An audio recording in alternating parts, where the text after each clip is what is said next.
گزارے کیسے زندگی،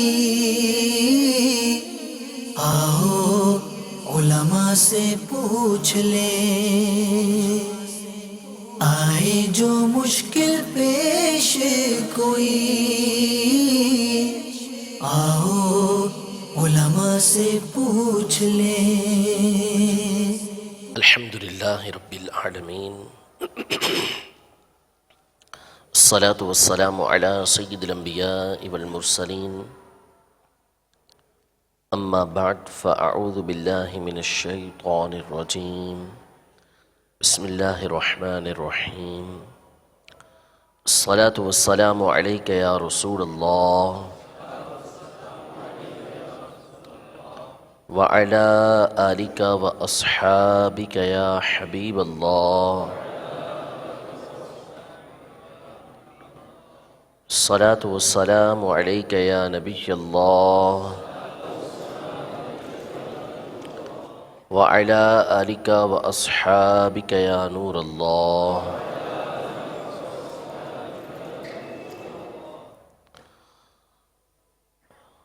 انشاءاللہ عز و جل آج کے فرض علوم کے سلسلے میں عقائد سے متعلق کچھ باتیں جو ہم پر سیکھنا فرض ہیں، ضروری ہیں، ان کو سیکھنے کی کوشش کریں گے، ان کے بارے میں علم حاصل کرنے کی کوشش کریں گے۔ آج کا ہمارا بنیادی موضوع قیامت سے متعلق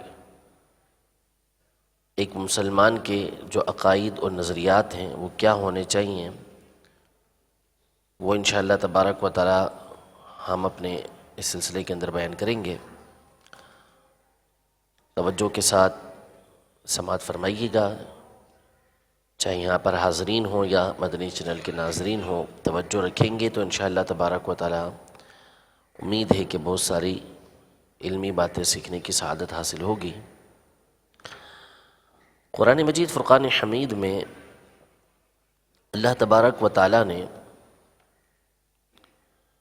وہ صورتیں کہ جو صورت مکی کہلاتی ہیں، یعنی آپ نے سورت کی ابتدا کے اندر یہ دیکھا ہوگا کہ بعض صورتوں کے آگے مکیہ لکھا ہوتا ہے، بعض کے آگے مدنیہ لکھا ہوتا ہے۔ تو مکیہ کا مطلب ہوتا ہے کہ وہ صورتیں یا وہ آیتیں کہ جو نبی کریم صلی اللہ تعالیٰ علیہ وآلہ وسلم کے ہجرت کرنے سے پہلے، یعنی آپ علیہ السلام نے بھی مکہ مکرمہ سے مدینہ منورہ کی طرف ہجرت نہیں فرمائی تھی، اس سے پہلے جو صورتیں یا آیتیں نازل ہوئیں ان کو مکی صورتیں کہا جاتا ہے۔ اور آپ علیہ السلام کے مکہ مکرمہ سے مدینہ منورہ کی طرف ہجرت فرمانے کے بعد جو صورتیں یا آیتیں نازل ہوئیں ان کو مدنی کہا جاتا ہے۔ تو مدنی صورتیں جو ہجرت کے بعد اور مکی صورتیں جو ہجرت سے پہلے نازل ہوئیں۔ اگر مکی صورتوں کا یعنی نبی کریم صلی اللہ تعالیٰ علیہ وسلم پر جو صورتیں ہجرت سے پہلے نازل ہوئیں ان کا بغور مطالعہ کیا جائے تو اس میں ہمیں بنیادی اعتبار سے 3 باتیں نظر آتی ہیں کہ جن کے اوپر بہت زیادہ زور دیا گیا، جنہیں بہت زیادہ مثالوں کے ذریعے اہتمام کے ساتھ سمجھایا گیا۔ سب سے پہلی بات اللہ تبارک و تعالیٰ کے وجود پر اور اس بات پر کہ اللہ تبارک و تعالیٰ وحدہ لا شریک ہے، یعنی اللہ تبارک و تعالیٰ کی ذات موجود ہے، اللہ تبارک و تعالیٰ ہی کائنات کو بنانے والا، اللہ تبارک و تعالیٰ ہی سب کو پیدا فرمانے والا ہے، اس کا کوئی شریک نہیں۔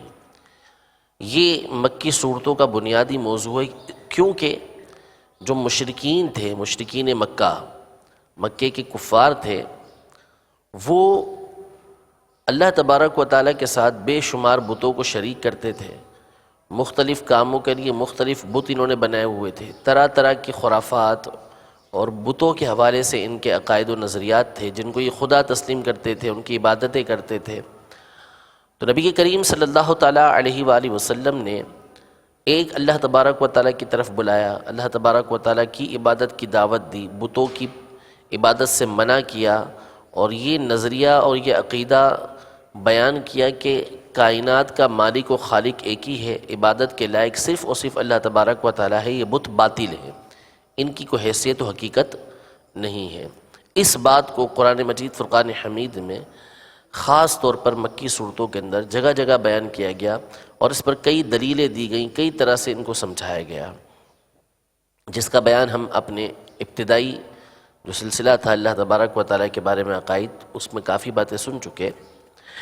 دوسری چیز جس کے اوپر زور دیا گیا وہ نبی کریم صلی اللہ تعالیٰ علیہ وسلم اور دیگر انبیاء کرام علیہم السلام کی نبوت و رسالت، کہ جو کفار مکہ تھے وہ نبی کریم صلی اللہ تعالیٰ علیہ وسلم کو نبی تسلیم کرنے کے لیے تیار نہیں تھے، اسی طرح وہ دیگر انبیاء کرام علیہم السلام کی نبوت کا بھی انکار کرتے تھے، مانتے نہیں تھے، طرح طرح کے اعتراضات کرتے تھے۔ کبھی کہتے تھے کہ ہم پر طرح طرح کی آسمان سے نعمتیں نازل کرو، کبھی یہ کرو، اگر آپ تم نبی ہو تو تم ہمارے جیسے بشر کیوں ہو، ہماری طرح چلتے پھرتے کیوں ہو، کھاتے پیتے کیوں ہو، اس طرح کے اعتراضات کرتے تھے۔ تو اللہ تبارک و تعالیٰ نے قرآن مجید فرقان حمید میں اس کے جوابات عطا فرمائے کہ نبی کریم صلی اللہ تعالیٰ علیہ وسلم کی رسالت برحق ہے، آپ سے پہلے پچھلے انبیاء کرام علیہ السلام گزرے ہیں جن کے حالات و واقعات تمہارے سامنے ہیں۔ تو اس بات کو خاص طور پہ بیان کیا گیا کہ نبی کریم صلی اللہ تعالیٰ علیہ وسلم کی رسالت یہ حق ہے، سچ ہے، دیگر انبیاء کرام علیہ السلام بھی آپ سے پہلے تشریف لا چکے ہیں۔ تیسری اہم بات جس کی طرف خاص توجہ دلائی گئی وہ قیامت کا وجود ہے، کہ قیامت قائم ہوگی۔ یہ اس لیے کہ جو کفار مکہ تھے، مشرکین مکہ تھے، ان کے حالات کتابوں میں پڑھنے والے اچھی طریقے سے جانتے ہیں کہ کس قدر یہ آپس میں لڑائی جھگڑا کیا کرتے تھے، کتنا ظلم ان کے درمیان عام تھا، جس کا جو زور چلتا تھا وہ کرتا تھا، ایک دوسرے کے حقوق کو پامال کرنا، بچیوں کو زندہ درگور کر دینا، معمولی باتوں پر برسوں جھگڑا کرنا، یہ ان کے معمولات میں سے تھا۔ تو اس کی ایک بڑی وجہ یہ تھی کہ ان کے ذہن کے اندر یہ تصور ہی نہیں تھا کہ ہم نے مرنے کے بعد اٹھنا ہے، ہم نے اللہ تبارک و تعالیٰ کی بارگاہ میں حاضری دینی ہے۔ تو اس وجہ سے کہ وہ صرف دنیا ہی کی زندگی کو سمجھتے تھے کہ یہی زندگی ہے، اس کے بعد کی زندگی کوئی زندگی نہیں ہے، ہم نے یہ زندگی گزارنی ہے، مرنا ہے، ہمارا جسم ریزہ ریزہ ہو جائے گا، مٹی میں مل جائے گا، اس کے بعد ہم نے اٹھنا نہیں ہے۔ تو یہ عقیدہ، یہ نظریہ ان کے ذہن کے اندر بیٹھا ہوا تھا، اس وجہ سے یہ ایک دوسرے پر بہت زیادہ ظلم و ستم کیا کرتے تھے، طرح طرح کے گناہ ان کے درمیان رائج تھے۔ وجہ یہ تھی کہ نظریہ آخرت، عقیدہ قیامت ان کے درمیان سے اٹھ چکا تھا، ان کے ذہن کے اندر یہ تصور ہی نہیں تھا۔ قرآن مجید فرقان حمید میں جگہ جگہ ان کے یہ اعتراضات نقل کیے گئے ہیں کہ یہ کہا کرتے تھے کہ جب ہم مٹی ہو جائیں گے، ہم کچھ بھی نہیں ہوں گے، تو لمبعوثون، اس وقت ہم اٹھائے جائیں گے، یہ کیسے ہو سکتا ہے؟ تو ان کا یہ ذہن بنا ہوا تھا کہ ہم نے صرف زندگی دنیا والی گزارنی ہے، اس کے بعد اٹھنا نہیں ہے، اس لیے دنیا کے اندر چاہتے تھے کہ جو کرنا ہے وہ کر گزرے، یہ ذہن بنا کے بیٹھے ہوئے تھے۔ تو قرآن مجید فرقان حمید میں اللہ تبارک و تعالیٰ نے قیامت کے وجود پر جگہ جگہ دلائل ارشاد فرمائے، یعنی یہ کہتے تھے کہ کیسے ہو سکتا ہے کہ بندہ ریزہ ریزہ ہو چکا، اس کا ذرہ ذرہ بکھر چکا، ہڈیاں بوسیدہ ہو گئیں، صدیوں گزر گئیں، اب اللہ تبارک و تعالیٰ کیسے کسی جسم کو دوبارہ بنائے گا؟ تو اللہ تبارک و تعالیٰ نے اس پر قرآن مجید میں جگہ جگہ دلائل ارشاد فرمائے کہ جب تم کچھ بھی نہیں تھے، جب تم کچھ بھی نہیں تھے تو اس وقت اللہ تبارک و تعالیٰ نے تمہیں پیدا فرمایا، تو اب تو تمہاری تخلیق ہو چکی، تم پیدا ہو چکے، اب اگر تمہارا ریزہ ریزہ بکھر بھی جاتا ہے تو اس پر دوبارہ اللہ تبارک و تعالیٰ کے لیے بنانا کیا مشکل ہے؟ جب پہلی خلقت مشکل نہیں تھی، پہلی دفعہ بنانا مشکل نہیں تھا، تو دوسری دفعہ بنانا کیسے مشکل ہو جائے گا؟ اور تم تو بہت چھوٹی سی چیز ہو، یعنی جسمانی اعتبار سے، حیت کے اعتبار سے تو انسان معمولی سی چیز ہے۔ آسمان و زمین کو اللہ تبارک و تعالیٰ نے بنایا ہے، تو آسمان و زمین بڑے ہیں یا تم بڑے ہو؟ آسمان و ظاہری اعتبار سے دیکھا جائے تو آسمان و زمین کو بنانا مشکل ہے یا انسان بنانا مشکل ہے؟ ظاہر ہے کہ آسمان اور زمین کو بنانا اس کے مقابلے میں مشکل ہے، تو اللہ تبارک و تعالیٰ کی ذات تو وہ ہے کہ جو آسمانوں کو بناتی ہے، جو زمین کو بنانے والی ہے، تو اس کے لیے انسان کو دوبارہ پیدا کرنا کیا مشکل ہے؟ مثالیں دے کے سمجھایا، زمین مردہ ہو جاتی ہے، بالکل بنجر ہو جاتی ہے، پھر فرمایا کہ اللہ تبارک و تعالیٰ آسمان سے پانی نازل کرتا ہے فَأَحْيَا بِهِ الْأَرْضَ بَعْدَ مَوْتِهَا، اور زمین کو اس کے مردہ ہونے کے بعد پیدا کر دیتا ہے، زندہ کر دیتا ہے اس کو بالکل۔ پھر وَكَذَلِكَ النُّشُورُ، اسی طریقے سے اللہ تبارک و تعالیٰ لوگوں کو بھی زندہ کرے گا، کہ ایک زمین تھی بالکل ٹھیک تھی، پھر بنجر ہو گئی، اللہ تبارک و تعالیٰ نے آسمان سے پانی نازل کیا، وہ زمین بالکل ٹھیک ہو گئی۔ تو اسی طریقے سے ایک انسان تھا، ٹوٹ پھوٹ گیا، ریزہ ریزہ اس کا بکھر گیا، لیکن اللہ تبارک و تعالیٰ اس پر قادر ہے کہ ان کو پیدا فرمائے گا۔ تو یہ باتیں قرآن مجید فرقان حمید میں اللہ تبارک و تعالیٰ نے کئی ایک مقامات پر بیان فرمائی، اور اس کی بنیادی وجہ یہ تھی کہ کفار مکہ کی اکثریت عقیدہ آخرت نہیں رکھتی تھی، وہ اس بات کو تسلیم ہی نہیں کرتی تھی کہ ہم نے مرنے کے بعد اٹھنا ہے۔ تو یہ تین چیزیں علماء فرماتے ہیں کہ جو صورت مکیہ ہیں، یعنی جو نبی کریم صلی اللہ تعالیٰ علیہ وآلہ وسلم کی ذات گرامی پر آپ کے ہجرت مدینہ سے پہلے نازل ہوئی ہیں، ابھی آپ نے ہجرت نہیں کی تھی، تو اس میں خاص طور پر ان تین باتوں کی طرف زور دیا گیا ہے کہ اللہ تبارک و تعالیٰ ایک ہے، اس کا کوئی شریک نہیں، نبی کریم صلی اللہ تعالیٰ علیہ وسلم کی رسالت حق ہے، اور مرنے کے بعد اللہ تبارک و تعالیٰ کی بارگاہ میں حاضر ہونا ہے، یعنی قیامت کا دن قائم ہونا ہے۔ قرآن مجید فرقان حمید میں کئی ایک مقامات پر اس طرح کی آیتیں موجود ہیں کہ جس میں اللہ تبارک و تعالیٰ نے قرآن مجید فرقان حمید میں اس بات کو بیان کیا کہ قیامت ضرور قائم ہوگی۔ سب سے پہلا اس حوالے سے جو ہمارا عقیدہ ہے وہ یہ ہے کہ بے شک قیامت قائم ہوگی، بے شک قیامت قائم ہوگی۔ قیامت کا انکار کرنے والا کافر ہے، یعنی جو کہے کہ قیامت قائم نہیں ہوگی، مر کر نہیں اٹھایا جائے گا، تو ایسا شخص دائرہ اسلام سے خارج ہو جائے گا، کیونکہ یہ اللہ تبارک و تعالیٰ کی بات کا انکار ہے۔ اللہ تبارک و تعالیٰ نے جس چیز کا بیان فرمایا اس سے وہ انکار کر رہا ہے، اس کو وہ منع کر رہا ہے۔ اللہ تبارک و تعالیٰ پارہ 17 سورۃ الحج کی آیت نمبر 7 میں ارشاد فرماتا ہے، وَإِنَّ السَّاعَةَ آتِيَةٌ لَا رَيْبَ فِيهَا وَإِنَّ اللَّهَ يَبْعَثُ مَن فِي الْقُبُورِ، ترجمہ کنز الایمان۔ اور اس لیے قیامت آنے والی ہے، اس میں کچھ شک نہیں، اور یہ کہ اللہ تعالیٰ اٹھائے گا انہیں جو قبروں میں ہیں۔ تو اس آیت میں اللہ تبارک و تعالیٰ نے واضح الفاظ میں یہ ارشاد فرمایا کہ بے شک قیامت آنے والی ہے، اس میں کوئی شک نہیں ہے۔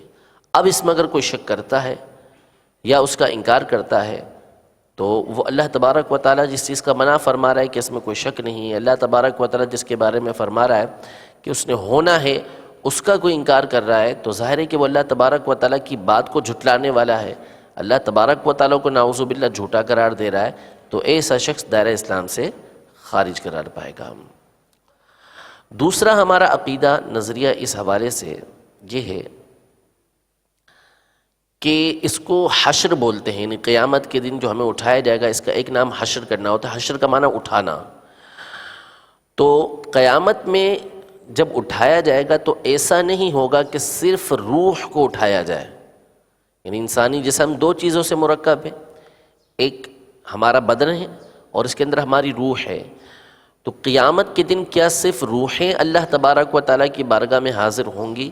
ایسا ہرگز نہیں، بلکہ قیامت کے دن جو اٹھانا ہوگا وہ روح اور جسم دونوں کا ہوگا، روح اور جسم دونوں ہوں گے۔ ارشاد فرمایا کہ جو کہے صرف روحیں اٹھیں گی، جسم زندہ نہیں ہوں گے، وہ بھی کافر ہے۔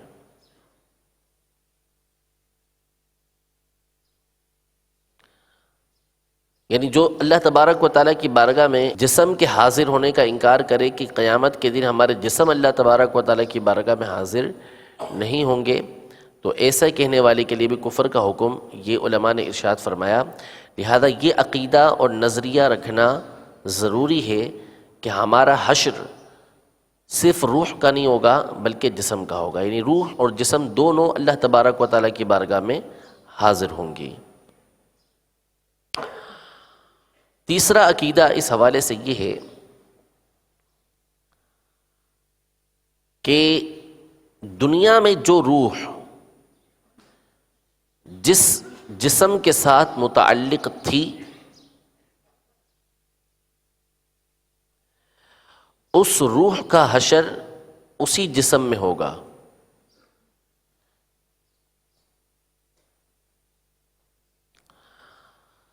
دنیا میں جو روح جس جسم کے ساتھ متعلق تھی اس روح کا حشر یعنی اس کو جو اٹھایا جائے گا اسی جسم کے ساتھ ہوگا۔ یعنی ابھی جو ہمارا جسم موجود ہے تو قیامت کے دن جب ہم اللہ تبارک و تعالیٰ کی بارگاہ میں حاضر ہوں گے تو یہ جسم جو ٹوٹ پھوٹ گیا ہوگا، ریزہ ریزہ ہو گیا ہوگا، اللہ تبارک و تعالیٰ محفوظ رکھے ہمارے جسم کو قبر کے اندر، لیکن اگر کسی کا جسم ٹوٹ پھوٹ گیا، اس ریزہ ریزہ ہو گیا، بکھر گیا، تو اسی جسم کو اللہ تبارک و تعالیٰ پیدا فرمائے گا اور اسی جسم کے اندر ہماری روح کو رکھے گا۔ تو جس جسم کے ساتھ دنیا کے اندر ہماری روح موجود ہے اسی جسم میں قیامت کے دن بھی اللہ تبارک و تعالیٰ کی بارگاہ کے اندر حاضر ہوگی۔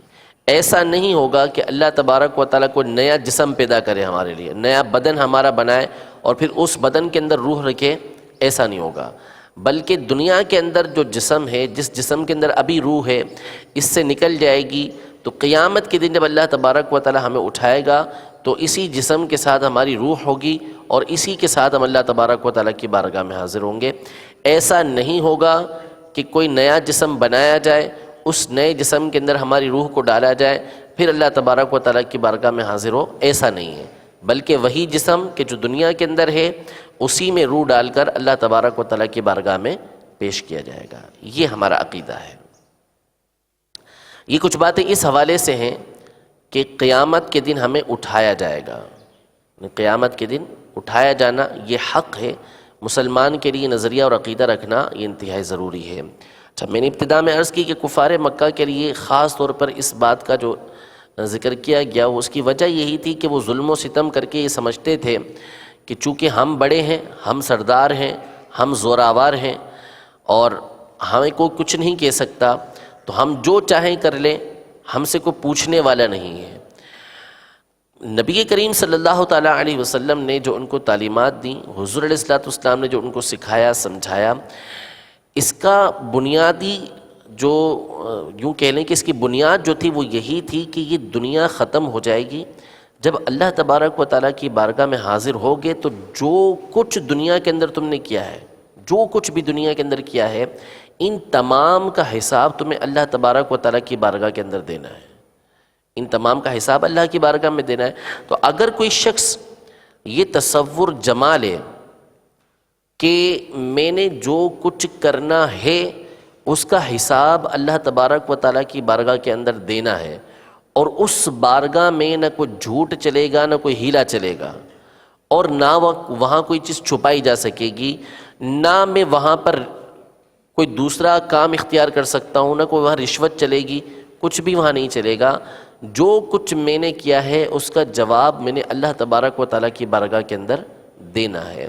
اگر یہ تصور ذہن کے اندر ہو تو دنیا کے اندر امن اور سکون قائم ہو سکتا ہے۔ ایک بندہ کسی پر ظلم کرنے لگتا ہے، وہ ظلم کیوں کرتا ہے؟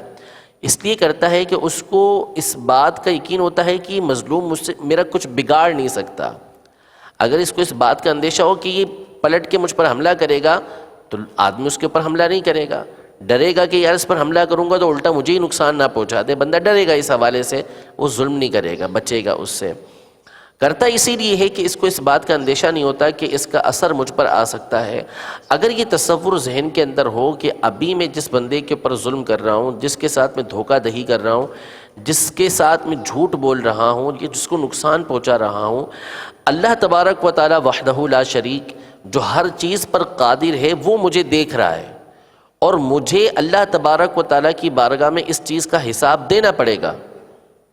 اگر یہ تصور اس کے ذہن کے اندر ہو تو وہ خود ہی بچ جائے گا، وہ بچے گا کہ یار میں کہیں اس کا جواب اللہ کی بارگاہ میں کس طریقے سے دوں گا۔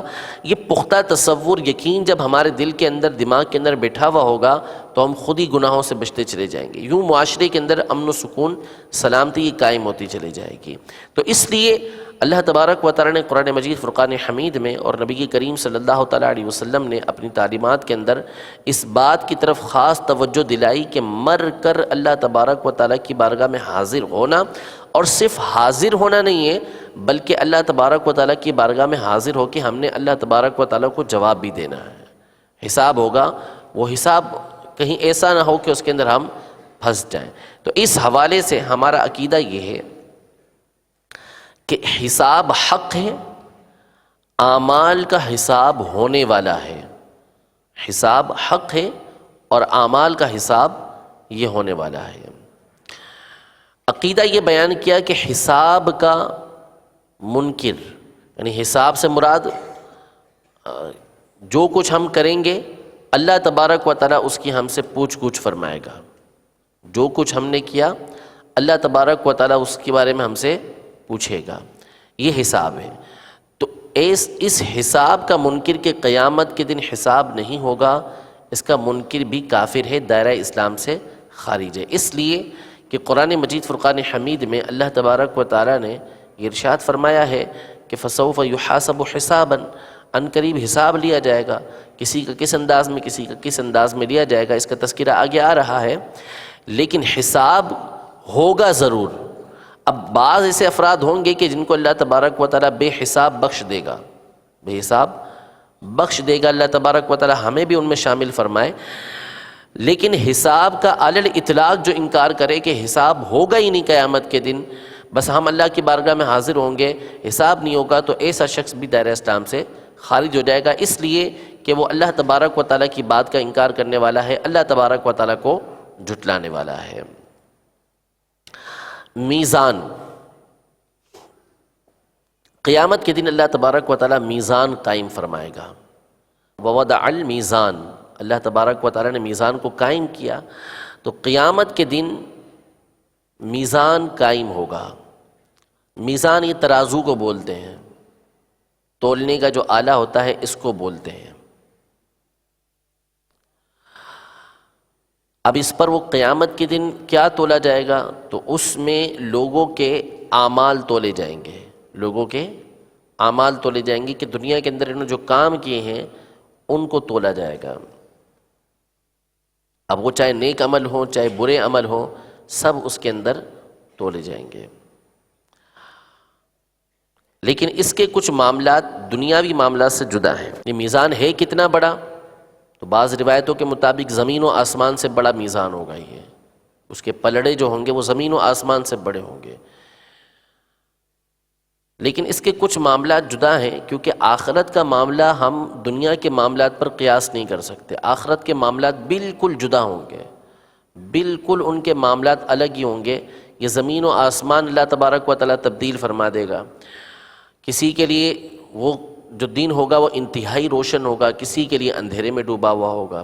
تو مختلف لوگوں کے لیے مختلف انداز کا وہ دن ہوگا۔ تو دنیا کے معاملات الگ ہیں، قیامت کے معاملات بالکل جدا ہوں گے۔ قیامت کے معاملات حقیقی طور پر وہیں جا کر معلوم ہوں گے۔ تو وہاں جو میزان ہوگا، ترازو جو ہوگا، اس کے تولنے کا انداز جدا ہوگا۔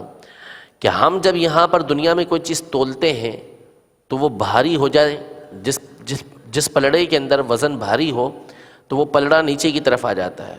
ایک پلڑے کے اندر اگر ہم 2 کلو کی چیز رکھیں اور دوسری طرف 1 کلو کی چیز رکھیں تو نیچے 2 کلو والی چیز آئے گی۔ لیکن قیامت کے دن اس کا معاملہ بالکل جدا ہوگا۔ علماء ارشاد فرماتے ہیں کہ نیکی کا پلہ بھاری ہونے کے معنی یہ ہے کہ وہ اوپر اٹھے گا۔ دنیا میں نیچے آتا ہے، قیامت کے دن جب ہماری نیکیاں تولی جائیں گی، اللہ کرے وہ بھاری ہو جائیں، تو جب وہ بھاری ہوں گی تو پھر وہ اوپر چلتا چلا جائے گا۔ تو اور جو پلڑا نیچے ہوگا، یعنی جس میں وزن کم ہوگا تو وہ نیچے کی طرف آ جائے گا۔ نیکیاں زیادہ ہیں تو اس کا مطلب وہ اوپر سے اوپر ہوتا چلا جائے گا۔ لہذا میزان کا معاملہ ہمارے دنیا والے معاملات کی طرح نہیں ہے، وہ حقیقتاً کیسا ہے وہ بروز قیامت ہمیں معلوم ہوگا۔ لیکن چونکہ اللہ تبارک و تعالیٰ نے ہمیں اس بات کے ماننے کا حکم دیا ہے کہ میزان کو ماننا ہے تو ہم نے اس کو تسلیم کرنا ہے کہ میزان ہوگا اور اس پر اعمال کو تولا جائے گا۔ اللہ تبارک و تعالیٰ سورۃ الاعراف کی آیت نمبر 8 میں ارشاد فرماتا ہے وَالْوَزْنُ يَوْمَئِذٍ الْحَقِّ، ترجمہ کنز الایمان، اور اس دن تول ضرور ہونی ہے، اس دن تول ضرور ہونی ہے، یعنی اعمال کو تولا ضرور جائے گا۔ لہذا ہمیں یہ عقیدہ اور نظریہ رکھنا ضروری ہے کہ قیامت کے دن اعمال کو تولا جائے گا۔ اگلا عقیدہ، قیامت کے دن ہر شخص کو اس کا نامہ اعمال دیا جائے گا، ہر شخص کو اس کا نامہ اعمال دیا جائے گا۔ نامہ اعمال سے مراد یعنی نامہ رجسٹر کو بولتے ہیں، کاپی کو بولتے ہیں، ٹھیک ہے نا، جو کچھ ہمارے پاس لکھنے کی چیزیں ہوتی ہیں اس کو نامہ بولتے ہیں۔ تو اعمال لکھنے کا جو دفتر ہے، جو رجسٹر ہے، جو بھی اشیاء ہیں لکھی جانے والی، یہ اس سے مراد ہیں۔ تو قیامت کے دن جب بندہ اللہ تبارک و تعالیٰ کی بارگاہ میں حاضر ہوگا تو اس کو اس کا نامہ اعمال دیا جائے گا۔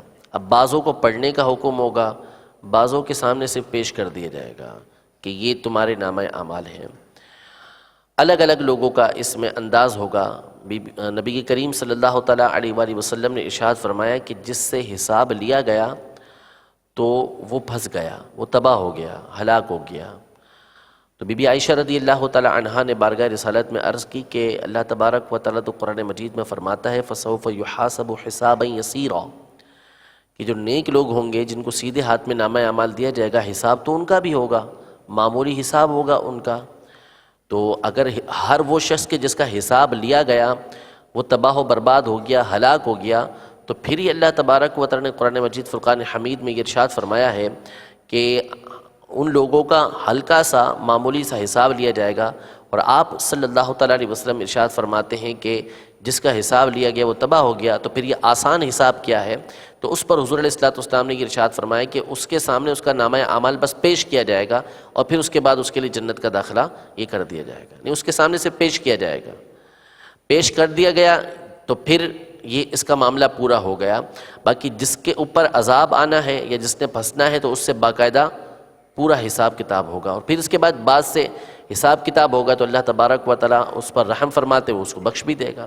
مختلف لوگوں کے حالات ہوں گے، تو بہرحال قیامت کے دن ہر شخص کو اس کا نامہ اعمال دیا جائے گا، یہ یقینی ہے کہ ہر شخص کو اس کا نامہ اعمال دیا جائے گا۔ وَكُلَّ إِنسَانٍ أَلْزَمْنَاهُ طَائِرَهُ فِي عُنُقِهِ وَنُخْرِجُ لَهُ يَوْمَ الْقِيَامَةِ كِتَابًا يَلْقَاهُ مَنشُورًا اقْرَأْ كِتَابَكَ كَفَىٰ بِنَفْسِكَ الْيَوْمَ عَلَيْكَ حَسِيبًا، ترجمہ کنز الایمان، اور ہر انسان کی قسمت ہم نے اس کے گلے سے لگا دی، اور اس کے لیے قیامت کے دن ایک نوشتہ یعنی نامہ اعمال نکالیں گے جسے کھلا ہوا پائے گا۔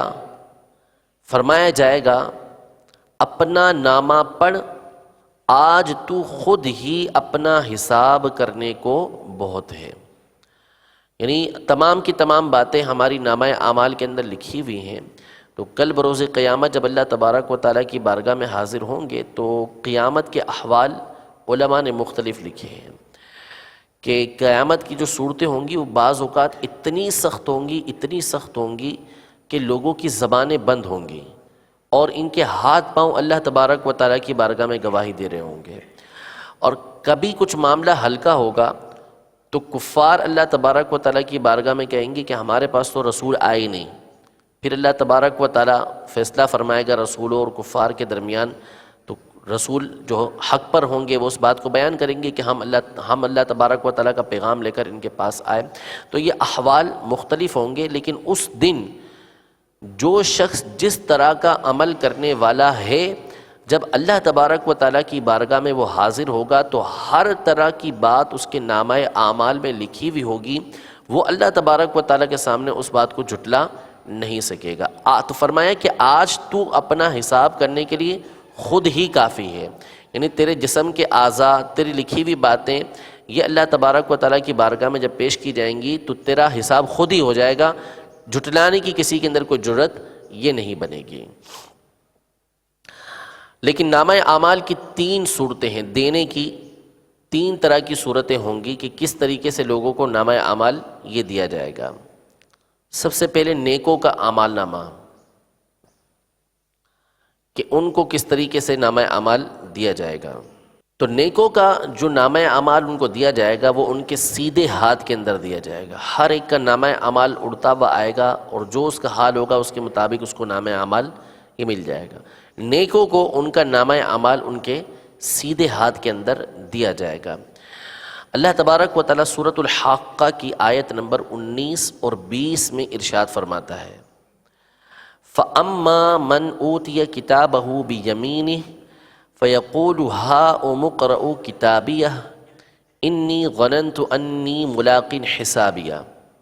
ترجمہ کنز الایمان، تو وہ جو اپنا نامہ اعمال داہنے ہاتھ میں دیا جائے گا تو یوں کہے گا کہ لو میرے نامہ پڑھو، مجھے یقین تھا کہ میں اپنے حساب کو پہنچوں گا۔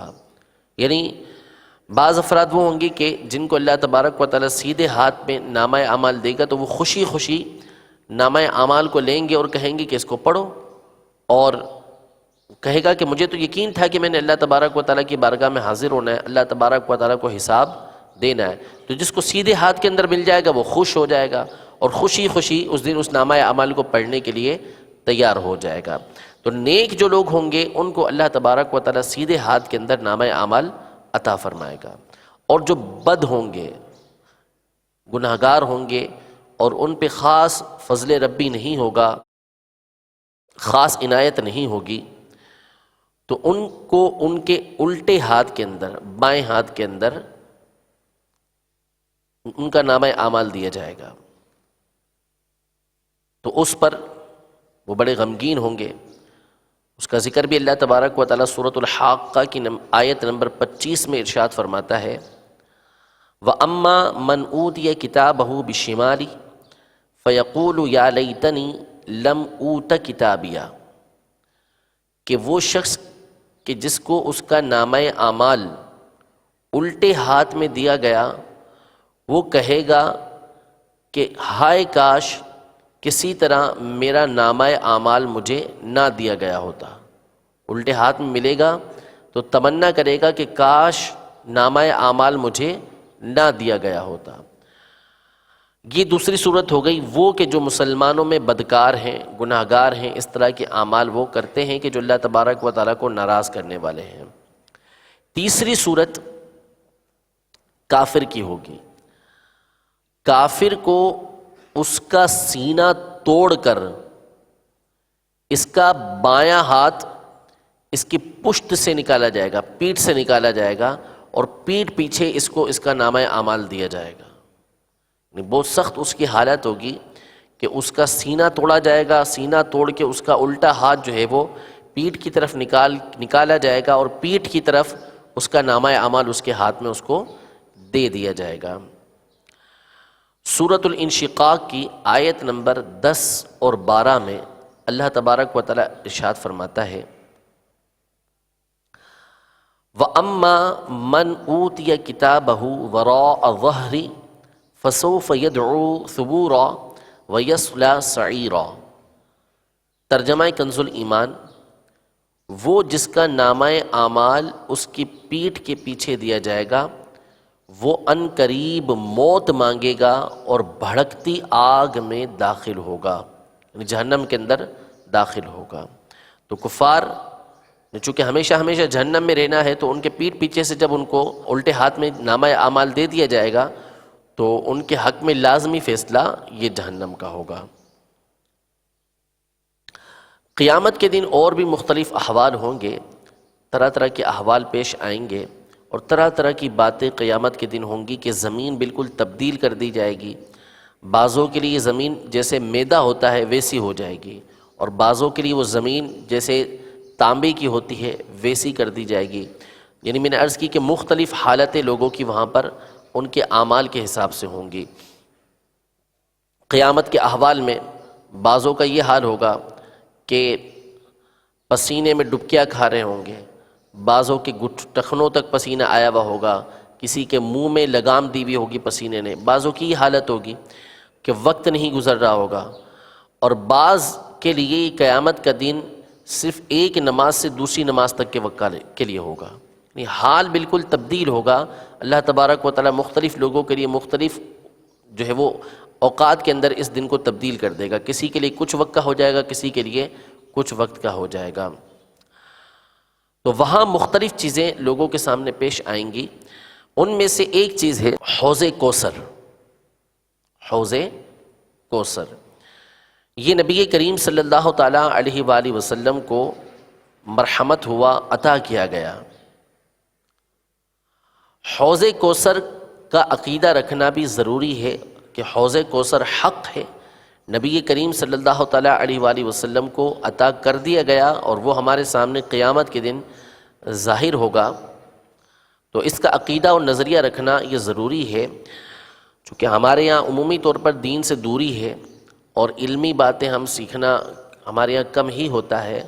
حضرت انس رضی اللہ تعالیٰ عنہ روایت کرتے ہیں کہ میں نے مدینے کی بوڑھی عورتوں کو یہ کہتے ہوئے چھوڑا، یعنی جب میں مدینے سے آیا تو وہاں کی بوڑھی عورتیں اللہ کی بارگاہ میں یہ دعا کیا کرتی تھیں کہ یا اللہ عز و جل ہمیں محمد صلی اللہ تعالیٰ علیہ وسلم کے حوض کوثر پر اتارنا، یعنی ان کی نظروں کے اندر حوض کوثر کی بہت بڑی اہمیت تھی کہ احادیث طیبہ کے مطابق قیامت کے دن جب بندہ پیاس میں مبتلا ہوگا تو اس حوض کوثر سے اس کو پانی پلایا جائے گا، اور اس حوض سے پینے والا جب ایک دفعہ پانی پی لے گا تو پھر کبھی پیاسا نہیں ہوگا، کبھی اس کو پیاس نہیں لگے گی۔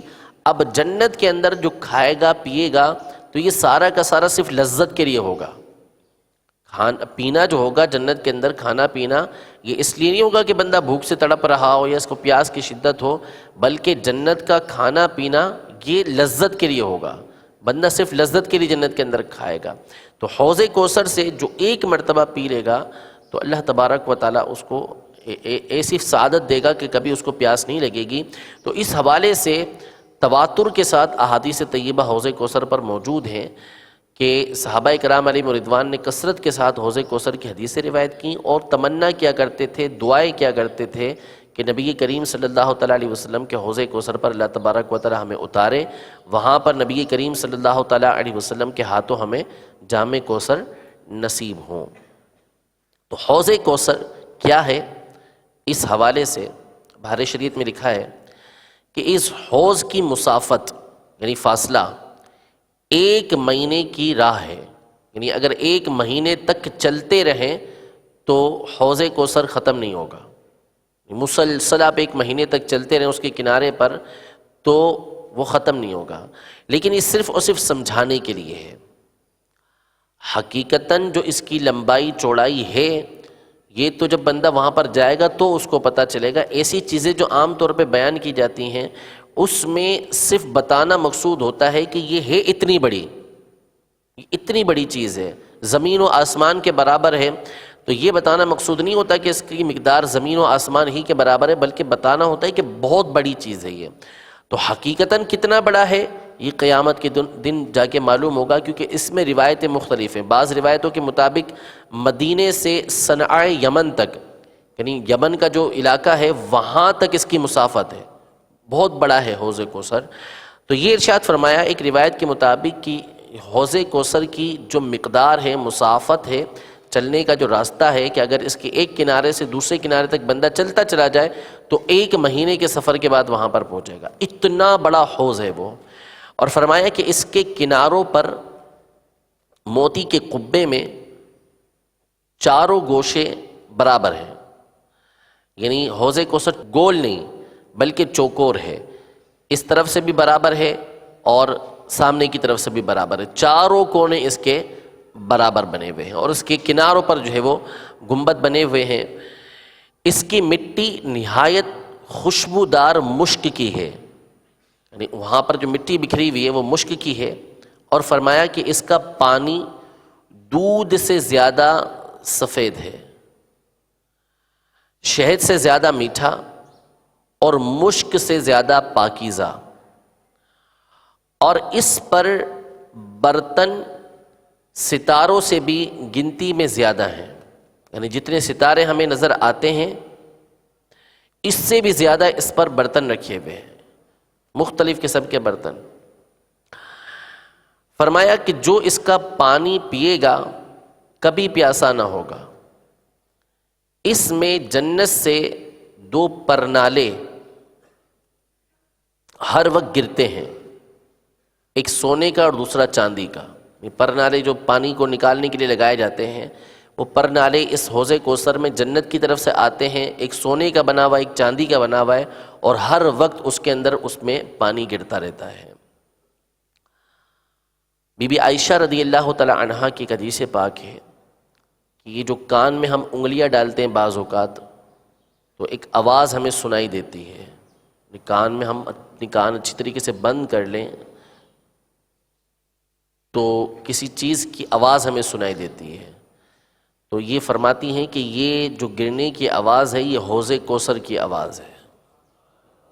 یہ بندہ جو کان میں انگلیاں ڈال کے آواز سنتا ہے تو یہ حوض کوثر کی آواز ہوتی ہے۔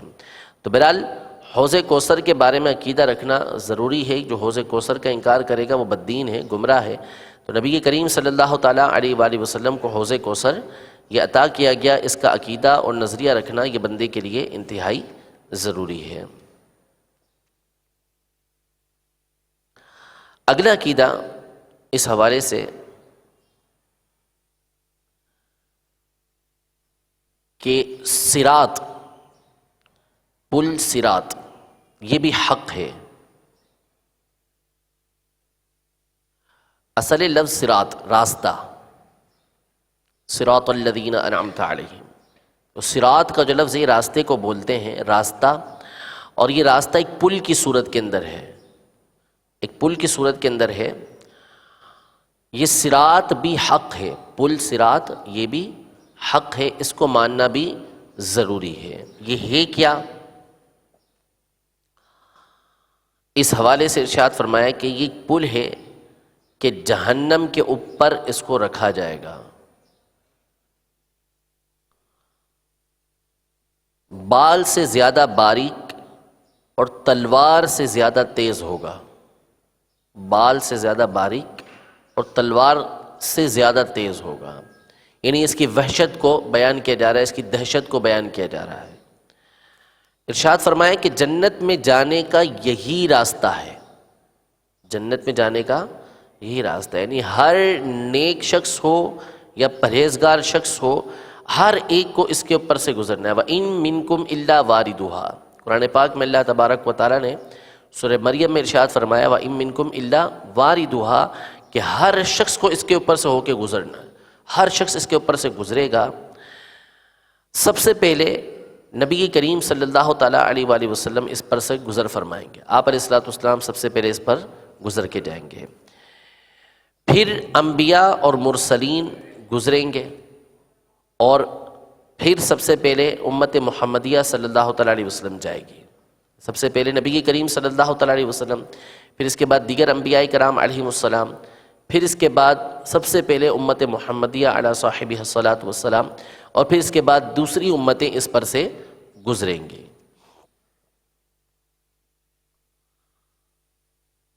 اب یہ ہر ایک کے لیے اس کا بھی معاملہ جدا ہوگا پل صراط کا، کہ بعض روایتوں کے مطابق اس کی جو مقدار بنتی ہے وہ 1500 سال کی بنتی ہے، کہ 500 سال پہلے اس میں اوپر چڑھنے کے، پھر سیدھا چلنے کے، پھر نیچے اترنے کے، یہ مختلف اس کے پہلو ہوں گے۔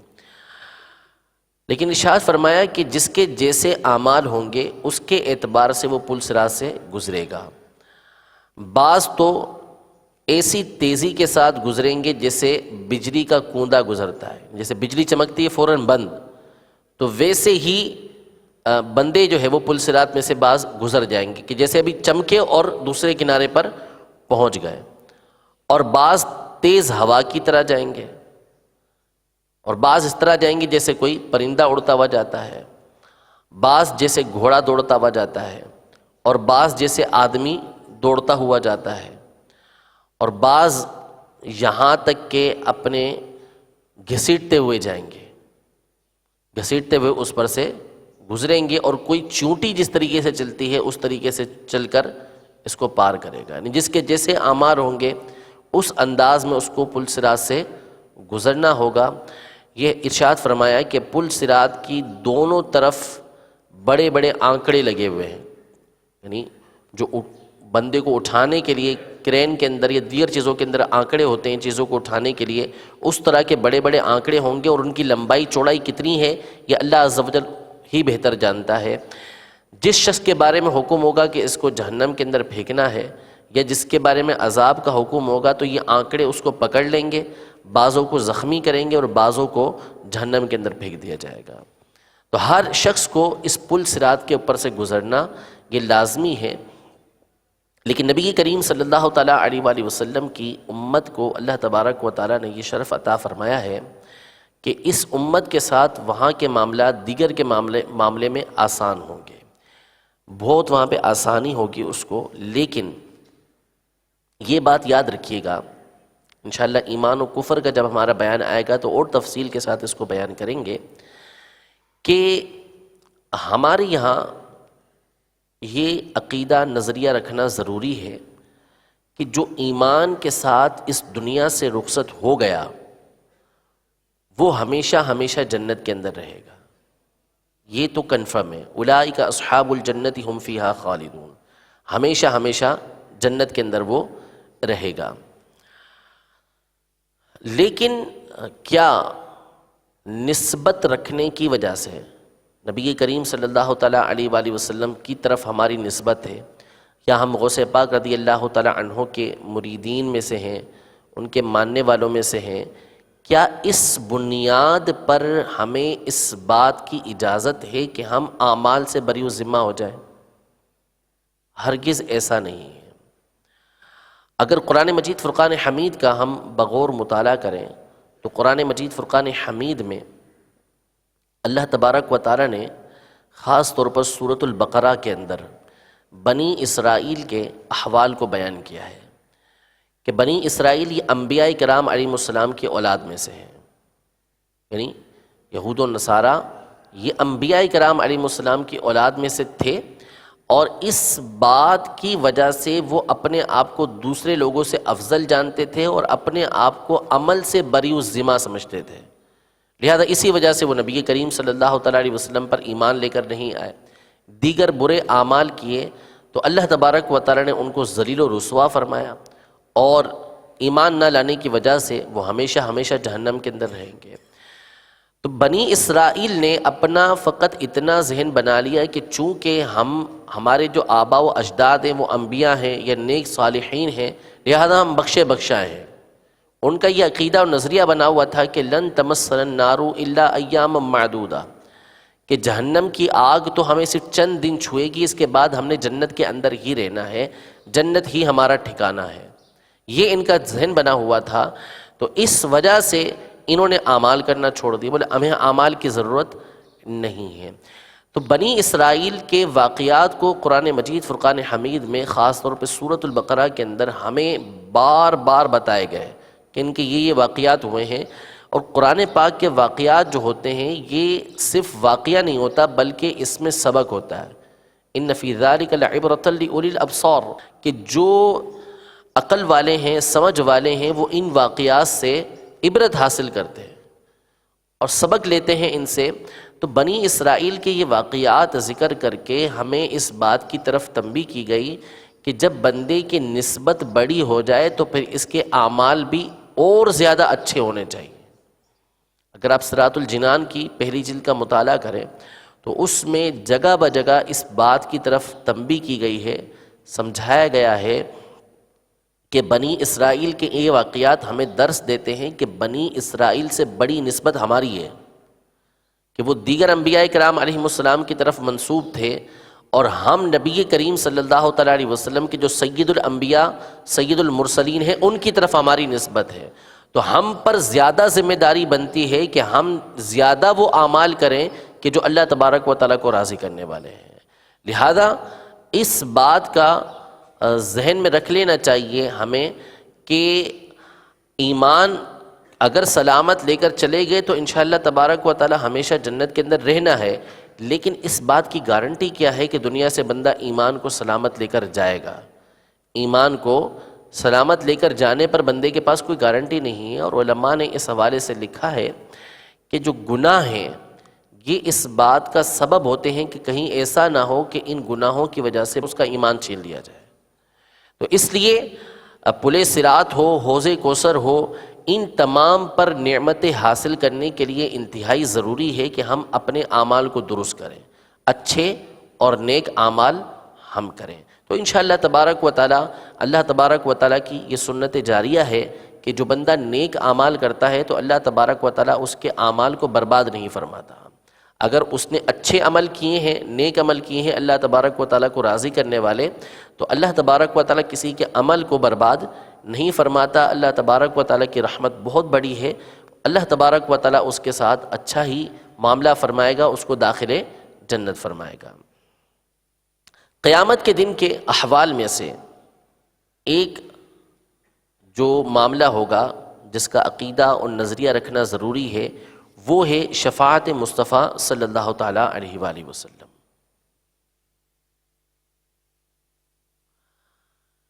کہ نبی کریم صلی اللہ تعالیٰ علیہ وآلہ وسلم کی شفاعت کا عقیدہ اور نظریہ رکھنا یہ بھی ضروری ہے۔ مسلم شریف کی حدیث مبارکہ ہے جس کا خلاصہ اور مفہوم یہ ہے کہ قیامت کے دن جب بندے اللہ کی بارگاہ میں حاضر ہوں گے تو ایک بہت بڑا وقت یہ صرف انتظار کے اندر گزر جائے گا کہ اعمال کا حساب شروع ہو، اب شروع ہو کہ اب شروع ہو۔ پھر اس کے بعد ان کے دل میں الہام کیا جائے گا کہ ہمیں کسی ایسی ہستی کے پاس چلنا چاہیے کہ جو اللہ تبارک و تعالیٰ کی بارگاہ میں ہماری سفارش کریں۔ لہذا یہ سارے کے سارے لوگ فیصلہ کر کے حضرت آدم علیہ نبینا علیہ الصلوۃ والسلام کی بارگاہ میں حاضر ہوں گے کہ آپ ہم تمام کے والد ہیں، اللہ تبارک و تعالیٰ نے پیدا کیا ہے، آپ اللہ تبارک و تعالیٰ کی بارگاہ میں سفارش کیجئے، اللہ تبارک و تعالیٰ کی بارگاہ میں عرض کیجئے کہ وہ ہمارا حساب شروع کرے۔ حضرت آدم علیہ نبینا علیہ الصلوۃ والسلام فرمائیں گے کہ اذهبوا الی غیری، میرے علاوہ کسی اور کے پاس چلے جاؤ، اذهبوا الی نوح علیہ السلام کے پاس چلے جاؤ۔ تمام لوگ حضرت نوح علیہ السلام کے پاس آئیں گے۔ مشہور واقعہ نوح علیہ الصلوۃ والسلام بھی یہی فرمائیں گے کہ اذهبوا الی غیری، آپ لوگ کسی اور کے پاس چلے جائیں، ابراہیم علیہ السلام کے پاس چلے جائیں۔ تو ابراہیم علیہ السلام کے پاس لوگ آئیں گے اور عرض کریں گے تو آپ بھی یہی فرمائیں گے کہ اذهبوا الی غیری، کسی اور کے پاس چلے جاؤ، اذهبوا الی موسیٰ علیہ السلام، موسیٰ علیہ السلام کے پاس چلے جاؤ۔ موسیٰ علیہ السلام کے پاس آئیں گے، وہ عیسیٰ علیہ السلام کے پاس بھیج دیں گے۔ یہ لوگ مختلف انبیاء کرام کے جو بڑے بڑے اور مشہور انبیاء کرام علیہ السلام گزرے ہیں ان کے پاس جائیں گے، وہ ایک دوسرے کے پاس لوگوں کو بھیجیں گے، اور آخر میں حضرت عیسیٰ علیہ السلام کے پاس جب آئیں گے تو عیسیٰ علیہ السلام فرمائیں گے کہ اذهبوا الی محمد صلی اللہ تعالیٰ علیہ وسلم، کہ محمد صلی اللہ تعالیٰ علیہ وسلم کی طرف چلے جاؤ کہ آج کا دن انہی کا دن ہے۔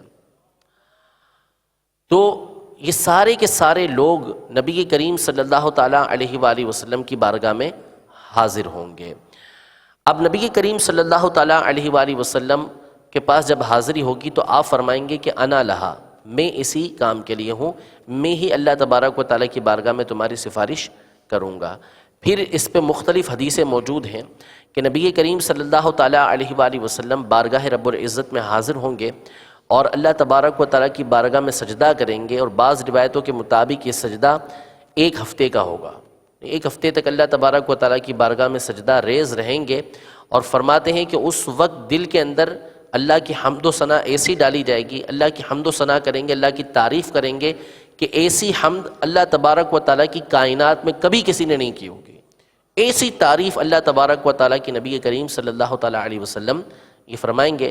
اللہ تبارک و تعالیٰ نبی کریم صلی اللہ تعالیٰ علیہ وآلہ وسلم سے ارشاد فرمائے گا کہ ارفع راسک یا محمد، یعنی اے محمد صلی اللہ تعالیٰ علیہ وسلم اپنے سر کو اٹھائیے۔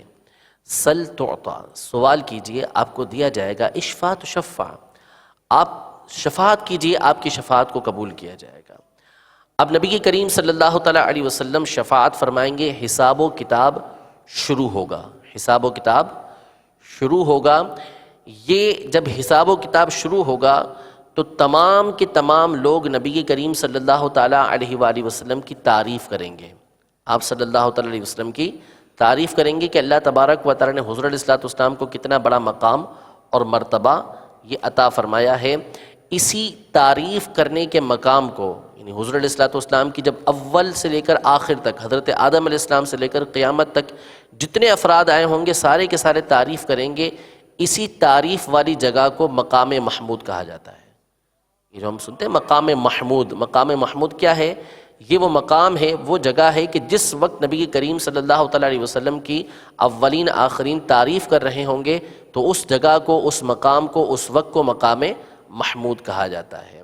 پھر اس کے بعد شفاعت کا دروازہ کھلے گا تو یہ شفاعت شفاعت کبریٰ کہلاتی ہے، شفاعت کبریٰ کہلاتی ہے، شفاعت عام کہلاتی ہے کہ اس میں ہر ایک کو حصہ حاصل ہوگا، چاہے کفاری کیوں نہ ہو، ہر ایک کو حصہ یوں حاصل ہوا کہ یہ شفاعت کا دروازہ کھلنے سے پہلے ہر ایک تمنا کر رہا تھا کہ حساب شروع ہو جائے، تو حضور نے شفاعت کا دروازہ کھولا، حساب کا دروازہ کھولا تو ہر ایک کا سلسلہ شروع ہوا، تو یوں ہر ایک کو اس شفاعت کے اندر سے حصہ حاصل ہو گیا، یعنی کوئی بھی اس وقت موجود تھا تو ہر ایک کو نبی کریم صلی اللہ تعالیٰ علیہ وسلم کی شفاعت میں سے حصہ حاصل ہو گیا۔ اس کو شفاعت کبریٰ کہا جاتا ہے۔ نبی کریم صلی اللہ تعالیٰ علیہ وسلم کی اس وقت تعریف بیان کی جائے گی تو اس تعریف والے مقام کو مقام محمود کہا جاتا ہے۔ نبی کریم صلی اللہ تعالیٰ علیہ وآلہ وسلم ہی کو قیامت کے دن ایک جھنڈا ملے گا، ایک جھنڈا دیا جائے گا جس کو لواء الحمد کہتے ہیں، لواء الحمد کہتے ہیں۔ لواء عربی کے اندر جھنڈے کو بولتے ہیں، عربی میں جھنڈے کو بولتے ہیں حمد کا جھنڈا، حمد کا جھنڈا۔ یہ فرمایا کہ تمام مومنین حضرت آدم علیہ السلام سے لے کر آخر تک جو بھی ہیں سارے کے سارے اس جھنڈے کے نیچے ہوں گے۔ اب کیا یہ لواء الحمد جو ہے، حمد کا جھنڈا نبی کریم صلی اللہ تعالیٰ علیہ وآلہ وسلم کو جو عطا کیا جائے گا وہ واقعی کوئی جھنڈا ہوگا یا اس سے مراد کچھ اور ہے؟ اصل یہ ہے، اس میں علماء ارشاد فرماتے ہیں کہ حقیقتاً کوئی جھنڈا نہیں ہوگا، حقیقت میں کوئی جھنڈا نہیں دیا جائے گا۔ یہاں اصل بتانا مقصد یہ ہے کہ جب ہم کسی کے ہاتھ میں جھنڈا دیکھتے ہیں تو اس کا مطلب یہ ہوتا ہے کہ یہ لوگوں کا قائد ہے، ان کا پیشوا ہے، ان کا رہنما ہے۔ ظاہر ہے کہ جس کے ہاتھ میں جھنڈا ہوتا ہے وہ سب سے آگے آگے چلتا ہے، سب سے نمایاں ہوتا ہے، لوگ اسی کے پیچھے چل رہے ہوتے ہیں۔ بھیڑ میں کہیں جا رہے ہوں، رش ہو کہیں پر، تو ایک کے ہاتھ میں جھنڈا یا کوئی بھی اونچی چیز دے دی جاتی ہے کہ جس کو دیکھ کے لوگ اس کے پیچھے پیچھے چل رہے ہوتے ہیں۔ تو کیا نبی کریم صلی اللہ تعالیٰ علیہ وآلہ وسلم کو باقاعدہ قیامت میں کوئی جھنڈا دیا جائے گا؟ تو علماء کی اکثریت یہ بیان کرتی ہے کہ باقاعدہ کوئی جھنڈا نہیں ہوگا، بلکہ اس کا مطلب یہ ہے کہ قیامت کے دن نبی کریم صلی اللہ تعالیٰ علیہ وآلہ وسلم کو لوگوں کا پیشوا بالکل ظاہر کر دیا جائے گا۔ آپ علیہ السلام تمام کے قائد اور رہنما ہیں، یہ لوگوں پر بالکل ظاہر ہو جائے گا اور لوگ آپ کے پیچھے پیچھے داخل جنت ہوں گے، آپ کے پیچھے پیچھے داخل جنت ہوں گے۔ اس لیے نبی کریم صلی اللہ تعالیٰ علیہ وسلم کے لیے ارشاد فرمایا کہ آپ کو لواء الحمد دیا گیا، یعنی حمد کا جھنڈا دیا گیا۔ جھنڈے سے مراد یہ ہے کہ آپ علیہ السلام لوگوں کے قائد، لوگوں کے پیشوا، لوگوں کے رہنما ہوں گے، اور آپ اللہ تبارک و تعالیٰ کی تعریف کر رہے ہوں گے یا لوگ آپ کی تعریف کر رہے ہوں گے۔ اس لیے اس جھنڈے کو حمد کا جھنڈا کہا جاتا ہے، تعریف کا جھنڈا کہا جاتا ہے۔ تو قیامت کے دن نبی کریم صلی اللہ تعالیٰ علیہ وآلہ وسلم کو یہ لواء الحمد دیا جائے گا، یعنی لوگوں کا آپ کو پیشوا بنایا جائے گا، رہنما بنایا جائے گا۔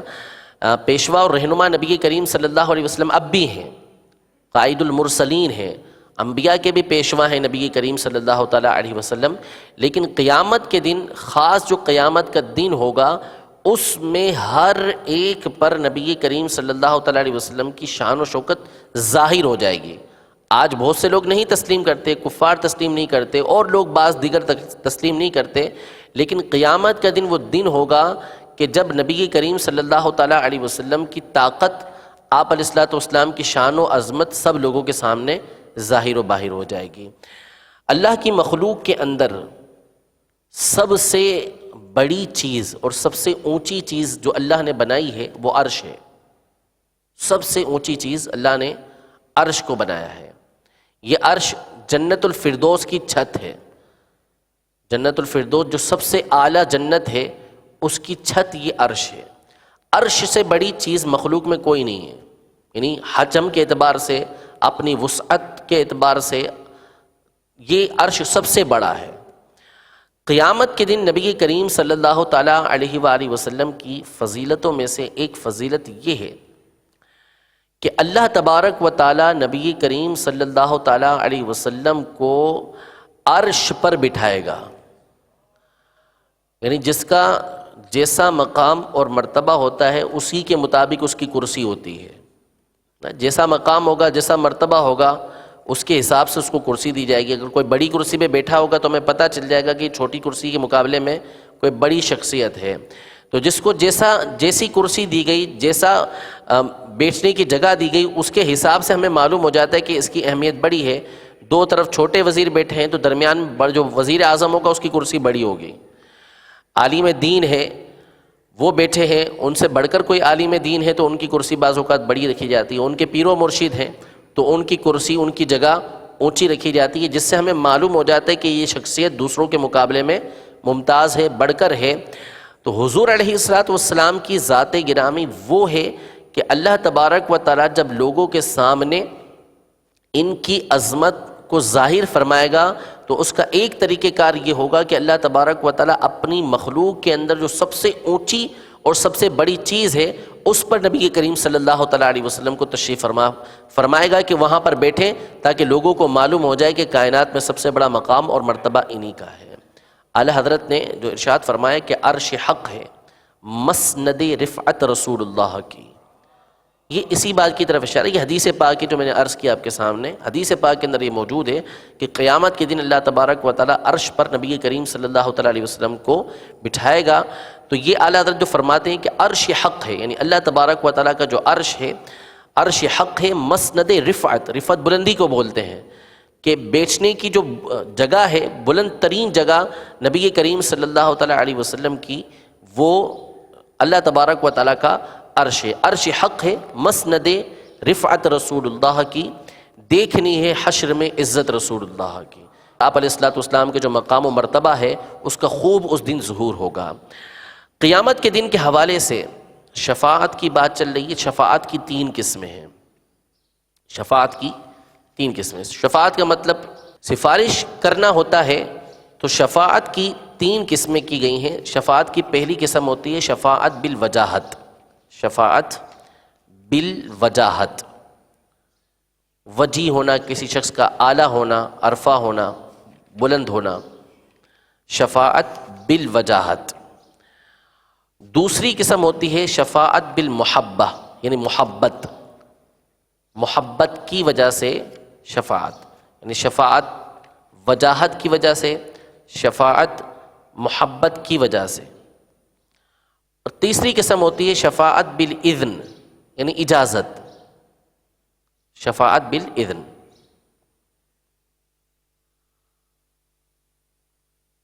تو شفاعت کی 3 قسمیں ہوئی۔ نمبر 1 شفاعت بالوجاہت، وجاہت کی وجہ سے، شخص کے وجیح ہونے کی وجہ سے، اعلیٰ و عرفہ مقام ہونے کی وجہ سے شفاعت۔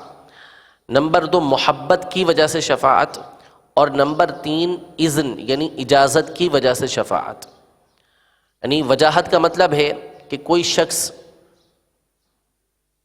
کسی کی بارگاہ کے اندر دوسروں کے مقابلے میں ایسا مقام اور مرتبہ رکھتا ہے کہ سامنے والا اس کے مقام و مرتبے کی وجہ سے اس کی سفارش کو قبول کرتا ہے۔ وہ مجبور نہیں ہوتا، سامنے والا مجبور نہیں ہوتا کہ اس کی سفارش کو قبول کرے ہی کرے، لیکن اس کا مقام اور مرتبہ ایسا ہوتا ہے کہ اس کو خود دینے والا جو مقام و مرتبہ ہے اس کے مقام اور مرتبے کی وجہ سے اس کی سفارش کو قبول کرتا ہے. یعنی ایک شخص اپنے پیر کی بارگاہ میں ایک مقام و مرتبہ رکھتا ہے، پیر نے خود اس کو اتنا اونچا کر دیا ہے، اب وہ پیر کی بارگاہ میں کس کی سفارش کرتا ہے کہ اس کی یہ سفارش ہے، اس کے لیے آپ اس طرح کر دیجئے. تو اب پیر اس کے مقام و مرتبے کو دیکھتے ہوئے اگرچہ کہ اس سے ڈر نہیں رہا، اس کا خوف نہیں ہے کہ اس کے ڈر کی وجہ سے ایسا کر رہا ہو، لیکن چونکہ اس کو ایک وجاہت حاصل ہے کہ اس کو مقام حاصل ہے، منصب حاصل ہے، تو اس کی سفارش کو قبول کر لیتا ہے.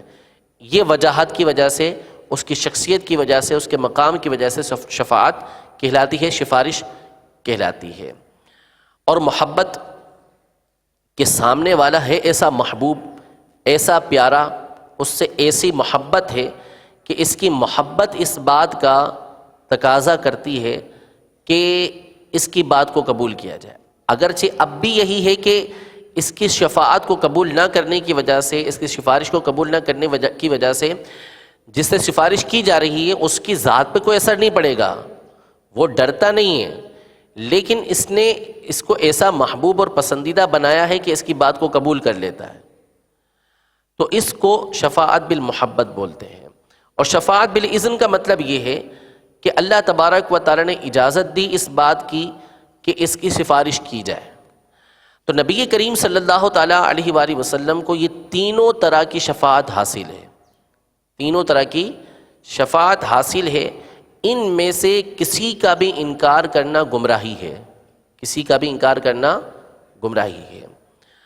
تو اللہ تبارک و تعالیٰ نے نبی کریم صلی اللہ تعالیٰ علیہ وآلہ وسلم کو جو مقام اور مرتبہ عطا فرمایا ہے کہ آپ اللہ تبارک و تعالیٰ کی بارگاہ میں وجیہ ہیں. علماء تو یہاں تک ارشاد فرماتے ہیں کہ محشر کا جو میدان اللہ تبارک و تعالیٰ برپا فرمائے گا، قیامت جو برپا ہوگی، یہ صرف اور صرف اس لیے ہوگی کہ اس میں نبی کریم صلی اللہ علیہ وسلم کی شان و عظمت دکھانا ہے. حکمت اس کے اندر یہ ہے کہ لوگوں کے سامنے نبی کریم صلی اللہ تعالیٰ علیہ وسلم کی شان و عظمت ظاہر ہو جائے، ورنہ ہر ایک جانتا ہے کہ اللہ تبارک و تعالیٰ اس بات پر قادر ہے کہ تمام کے تمام لوگوں کا حساب ایک لمحے کے اندر لے لیا جائے، ایک لمحے میں سب کا حساب ہو جائے. قیامت کا 50,000 سالہ دن ہوگا. اتنا بڑا دن ہے کیوں؟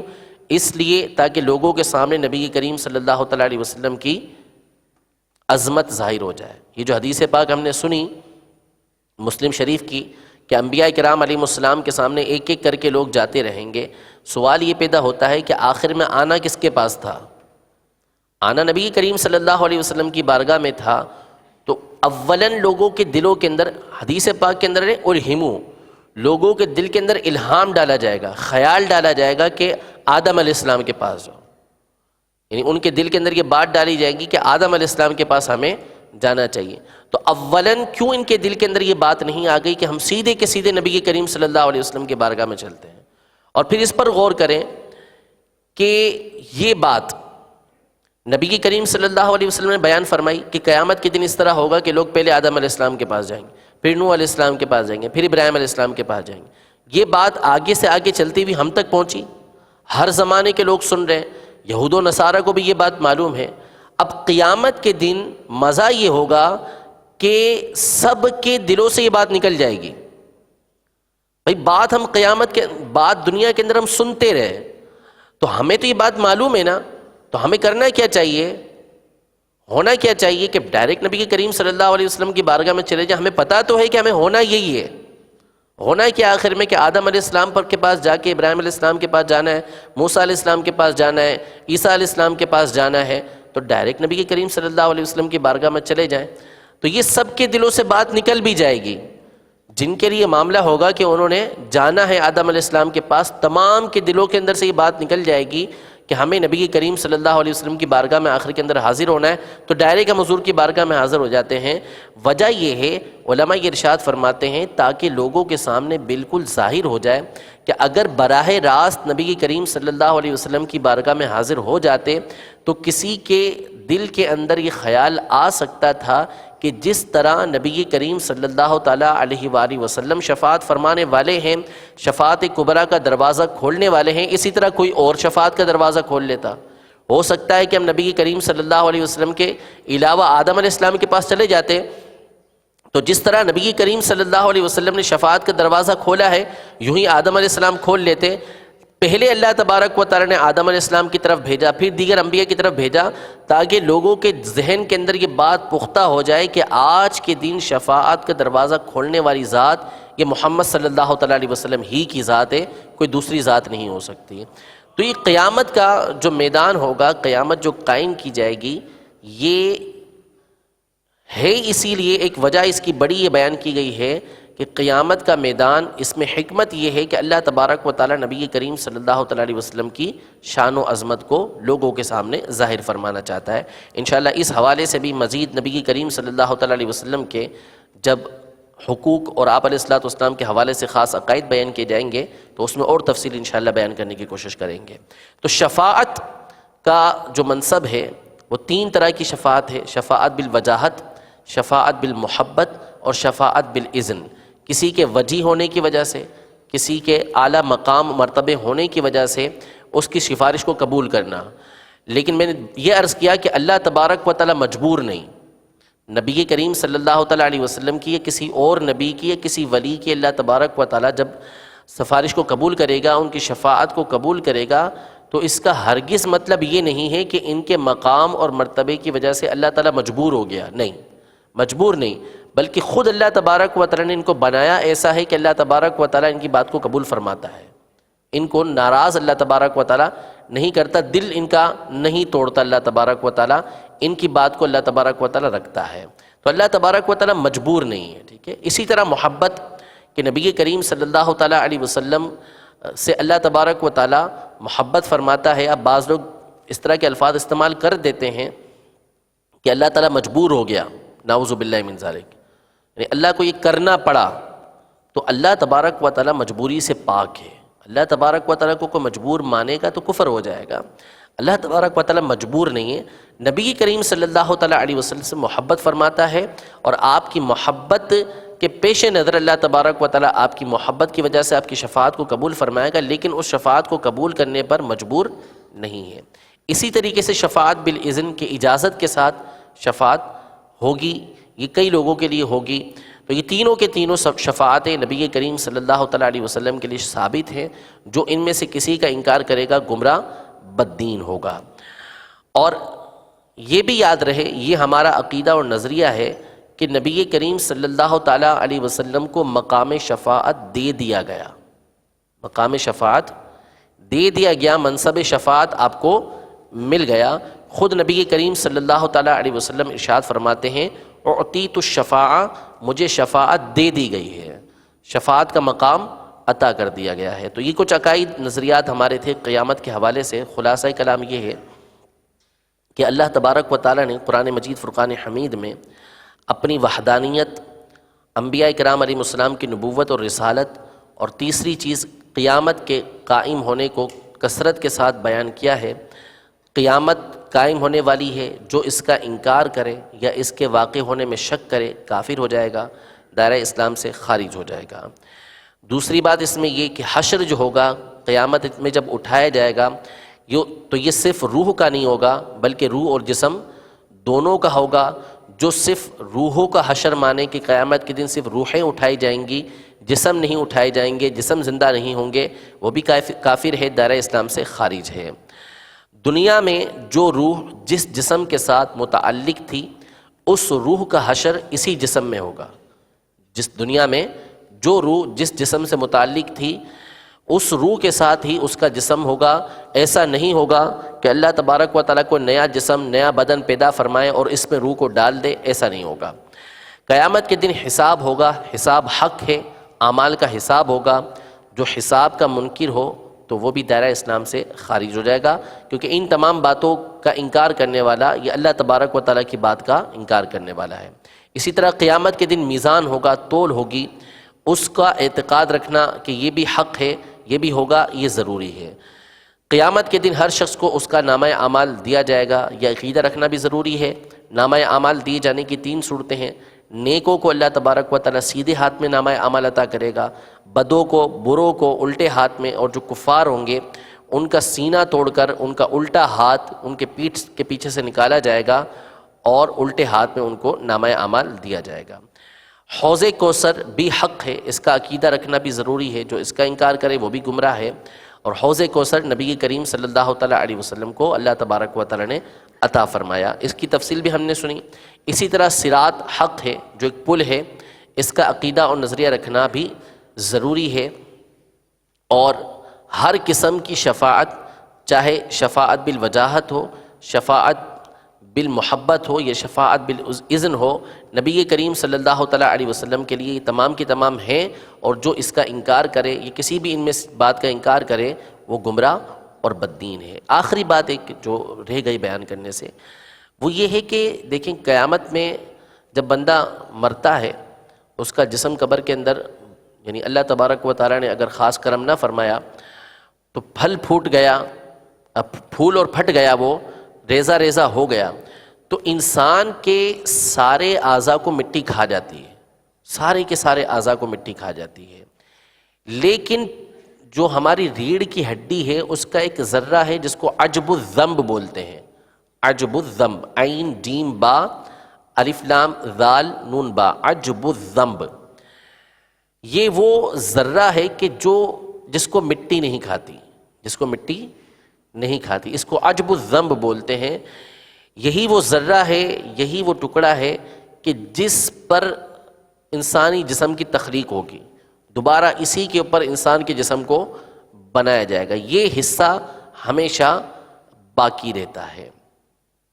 اس حوالے سے اگر آپ مزید تفصیل پڑھنا چاہتے ہیں تو امیر اہل سنت کا ایک رسالہ ہے بادشاہوں کی ہڈیاں، بادشاہوں کی ہڈیاں، اس میں اس کے حوالے سے تفصیل کو بیان کیا گیا ہے۔ اللہ تبارک و تعالی ہم سب کو ان تمام باتوں پر عمل پیرا ہونے کی توفیق عطا فرمائے۔ جو ہم نے باتیں سنی ہیں اللہ رب العزت جل وعلا اس کے مطابق ہمیں نظریہ اور اعتقاد رکھنے کی توفیق عطا فرمائے۔ مختصر گناہ کبیرہ کے حوالے سے بھی سنتے جائیے۔ آج کے سلسلے میں جس گناہ کبیرہ کا ہم نے تذکرہ کرنا ہے وہ ہمارے معاشرے کے اندر خصوصاً جو علم دین سے دور لوگ ہوتے ہیں ان میں یہ گناہ بڑا عام ہے، اور وہ ہے علماء کرام کے حقوق ضائع کرنا اور انہیں ہلکا جاننا۔ عالم کی اہمیت اللہ تبارک و تعالیٰ کی بارگاہ میں بہت بڑی ہے، یہاں تک کہ ایک حدیث پاک کے مطابق جنت کے اندر عالم اور انبیاء کرام کے درجے میں صرف ایک درجے کا فرق ہوگا۔ سب سے اونچا مقام و مرتبہ انبیاء کرام کا، اس کے بعد اللہ تبارک و تعالیٰ جنت میں سب سے بڑا مقام و مرتبہ علماء کرام کو عطا فرمائے گا۔ اور یہ ارشاد فرمایا عبداللہ بن عباس رضی اللہ تعالیٰ عنہما نے کہ اللہ تبارک و تعالیٰ عام مومنوں کے مقابلے میں علماء کو 700 گنا بڑا مقام و مرتبہ عطا فرمائے گا۔ تو علماء کے حقوق یہ بہت زیادہ ہیں۔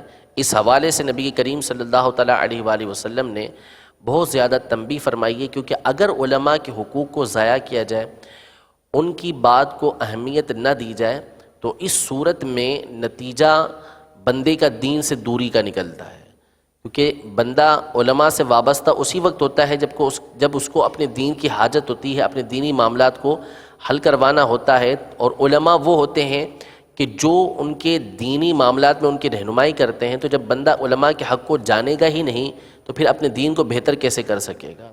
اس لیے نبی کریم صلی اللہ تعالیٰ علیہ وآلہ وسلم نے کئی ایک مقامات پر اس پر تنبیہ فرمائی ہے۔ کچھ احادیث طیبہ سماعت فرمائیے۔ حضرت سیدنا ابو امامہ رضی اللہ تعالیٰ عنہ سے روایت ہے کہ محبوب رب العزت صلی اللہ تعالیٰ علیہ وآلہ وسلم نے ارشاد فرمایا، 3 شخص ایسے ہیں جن کے حقوق کو منافق ہی ہلکا جانے گا، یعنی اہمیت نہیں دے گا، جن کے حق کو وہ منافق ہوگا۔ نمبر 1، جس سے اسلام میں بڑھاپا آیا، جو بوڑھا ہو گیا تو بوڑھے کی تعظیم و تکریم ہمارے ہاں ضروری ہے۔ عالم دین، اس کے حق کو بھی ہلکا وہی جانے گا جو کھلا منافق ہوگا۔ اور تیسرا، انصاف پسند بادشاہ، انصاف پسند بادشاہ، ان تینوں کے حقوق کو وہی شخص ہلکا جانے گا کہ جو منافق ہوگا، اور ایک روایت کے مطابق کھلا منافق ہوگا، وہی ان کے حقوق کو ہلکا جانے گا۔ ایک اور حدیث مبارکہ کہ شہنشاہ مدینہ صلی اللہ تعالیٰ علیہ وآلہ وسلم کا فرمان عالی شان ہے، جس نے ہمارے بڑوں کی عزت نہ کی، ہمارے چھوٹوں پر رحم نہ کیا، اور ہمارے علماء کے حقوق نہ پہچانے، وہ میری امت میں سے نہیں ہے، یعنی میرے طریقہ کار پر نہیں ہے۔ ایک اور حدیث پاک میں ہے کہ جس نے ہمارے چھوٹوں پر رحم نہ کیا اور ہمارے بڑوں کی تعظیم نہ کی وہ ہم میں سے نہیں ہے۔ ایک اور حدیث مبارکہ ہے، ارشاد فرمایا علم سیکھو اور علم کے لیے سکینہ یعنی اطمینان اور وقار سیکھو۔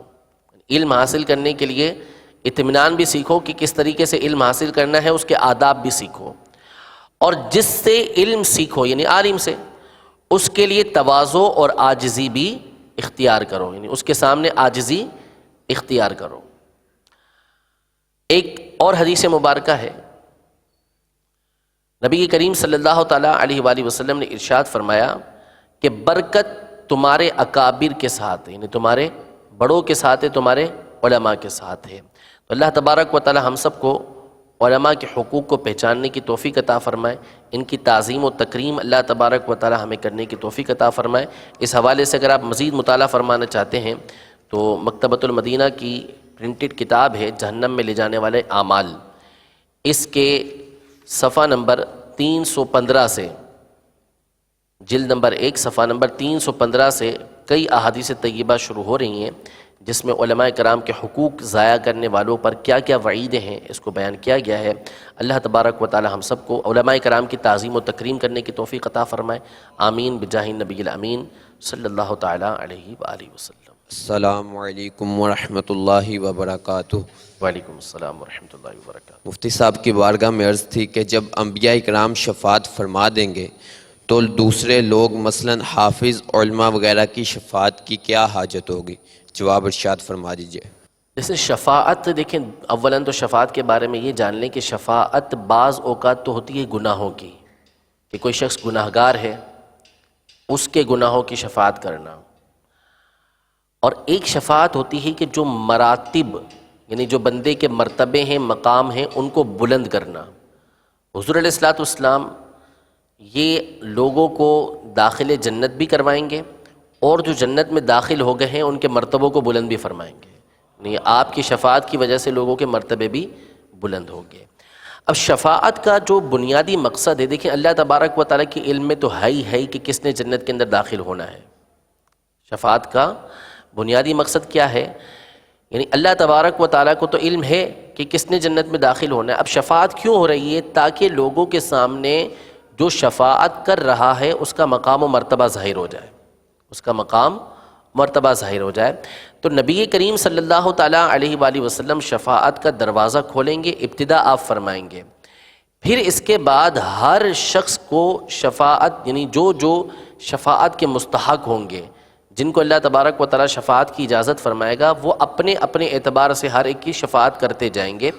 تو ایسا نہیں ہوگا کہ سارے کے سارے لوگ حقیقتاً نبی کریم صلی اللہ تعالیٰ علیہ وسلم سب کو ایک ایک کر کے لے جا رہے ہوں، بلکہ اگر غور کیا جائے تو ہوگا تو یہی کہ جس کو بھی جنت میں داخلہ ملے گا حقیقت میں نبی کریم صلی اللہ علیہ وسلم کی شفاعت کی وجہ سے ملے گا، لیکن انبیاء کرام علیہم السلام کی جو شفاعت ہوگی یا اولیاء کرام کی جو شفاعت ہوگی وہ نبی کریم صلی اللہ تعالیٰ علیہ وسلم کی شفاعت کی وجہ سے ہوگی۔ اب حضور علیہ الصلوۃ والسلام کی شفاعت بہت بڑی تعداد کے لیے ہوگی، لیکن ہر شخص کے لیے یوں ہو کہ اس کو بھی حضور علیہ الصلوۃ والسلام کی شفاعت کے ساتھ جنت میں داخل کیا گیا، باقاعدہ اس طرح نہیں ہوگا، بلکہ ایک بہت بڑے مجمع کو حضور علیہ الصلوۃ والسلام نے داخل جنت فرمایا۔ اب اس کے علاوہ جو دیگر کی جو شفاعت علماء فرما رہے ہیں یا انبیاء فرما رہے ہیں، تو یہ ان کی شفاعت کے ذریعے جنت میں داخل ہو رہے ہیں۔ ان کی نبی کریم صلی اللہ علیہ وسلم نے شفاعت فرمائی، ان کی حضرت آدم علیہ السلام نے شفاعت فرمائی، ان کی کسی عالم نے فرما دی، ان کی کسی پیر نے فرما دی، تو یہ الگ الگ فرمائی گئی شفاعت، ٹھیک ہے، ہر ایک کو حصہ ملا شفاعت میں سے، لیکن حقیقتاً کیا ہے؟ یہ شفاعت ساری کی ساری نبی کریم صلی اللہ علیہ وسلم کی ہے، کہ حضور نے شفاعت کا دروازہ کھولا تو انہوں نے شفاعت کی، تو ان کو شفاعت ملی کس وجہ سے؟ حضور کے شفاعت کے دروازہ کھولنے کی وجہ سے۔ تو حقیقت میں تو حضور علیہ الصلوۃ والسلام کی شفاعت کی وجہ سے ہی ہر ایک جنت کے اندر داخل ہو رہا ہے، لیکن مجازاً ہر ایک کے مرتبے کو ظاہر کرنے کے لیے اللہ تبارک و تعالیٰ مختلف افراد جو ہے ان کے ذریعے شفاعت فرمائے گا، اور مختلف افراد کی مختلف لوگوں کے ذریعے جنت میں داخلہ ہوگا، جس کے ذریعے سے ان کا مقام و مرتبہ ظاہر ہو جائے گا۔ تو نبی کریم صلی اللہ تعالیٰ علیہ وسلم کی شفاعت سب کو عام ہے، سب کے لیے ہے، لیکن ہر ایک کی شفاعت باقاعدہ اشارہ کر کے کہ اس کو داخل جنت کر دیا جائے، اس کو ہاتھ پکڑ کے داخل کر دیا جائے، یہ نبی کریم صلی اللہ علیہ وسلم نہیں فرمائیں گے، بلکہ دیگر انبیاء کرام علیہ السلام بھی فرمائیں گے، علماء بھی فرمائیں گے، پیران عظام بھی فرمائیں گے، اولیاء بھی فرمائیں گے، سارے داخل جنت کریں گے، لیکن یہ سارا کا سارا نتیجہ جو ہوگا، برکت جو ہوگی، یہ حضور علیہ الصلوۃ والسلام کی شفاعت کی ہوگی۔ بات سمجھ آ رہی ہے؟ یعنی ان کے پوچھنے کا مقصد یہ ہے کہ بھئی جب انبیاء کرام علیہ السلام نے شفاعت کر دی تو دیگر لوگ کیا کریں گے؟ علماء کیا کریں گے؟ اولیاء کیا کریں گے؟ تو میں یہ عرض کر رہا ہوں کہ حقیقتاً شفاعت نبی کریم صلی اللہ علیہ وسلم کی ہے، کیونکہ آپ شفاعت نہ فرماتے تو شفاعت کا دروازہ نہیں کھلتا۔ لیکن کیا ہر ایک کی باقاعدہ نام لے کر حضور علیہ الصلوۃ والسلام شفاعت کریں گے؟ ایسا نہیں ہوگا، بلکہ بعض افراد وہ ہوں گے کہ جو دیگر لوگوں کے ذریعے جنت کے اندر داخل ہوں گے، دیگر لوگوں کے ذریعے جنت میں داخل ہوں گے، لیکن یہ دیگر لوگ جو شفاعت کر رہے ہیں ان کو شفاعت کا مقام کیوں ملا؟ نبی کریم صلی اللہ علیہ وسلم کی وجہ سے۔ تو یوں اگر غور کیا جائے گا تو ہر ایک جو جنت میں داخل ہوگا وہ نبی کریم صلی اللہ علیہ وسلم کی وجہ سے ہوگا۔ ٹھیک ہے؟ الحمدللہ رب العالمین والصلاة والسلام على سید المرسلین، اما بعد فاعوذ باللہ من الشیطان الرجیم، بسم اللہ الرحمن الرحیم، الصلاة والسلام علیک یا رسول اللہ وعلى آلك وأصحابك يا حبيب الله،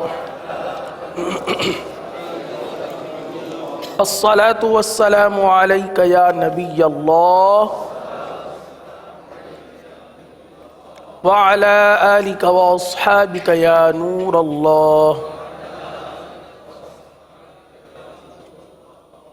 نويت سنة الاعتكاف۔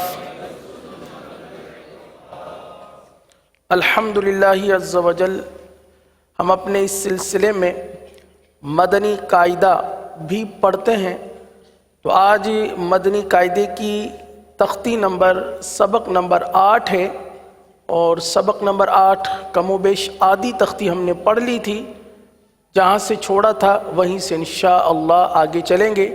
اس سے پہلے آپ دعا پڑھ لیجئے، صلو علی الحبیب صلی اللہ علیہ وسلم۔ اللہم افتح علینا حکمتک وانشر علینا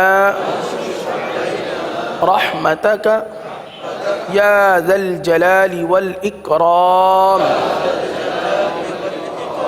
صلو علی الحبیب۔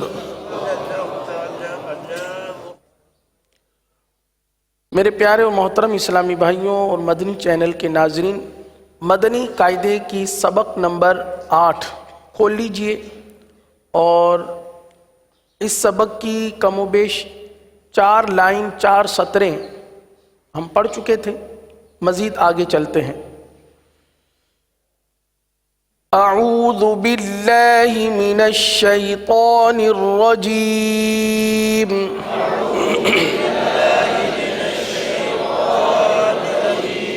بسم اللہ الرحمن الرحیم،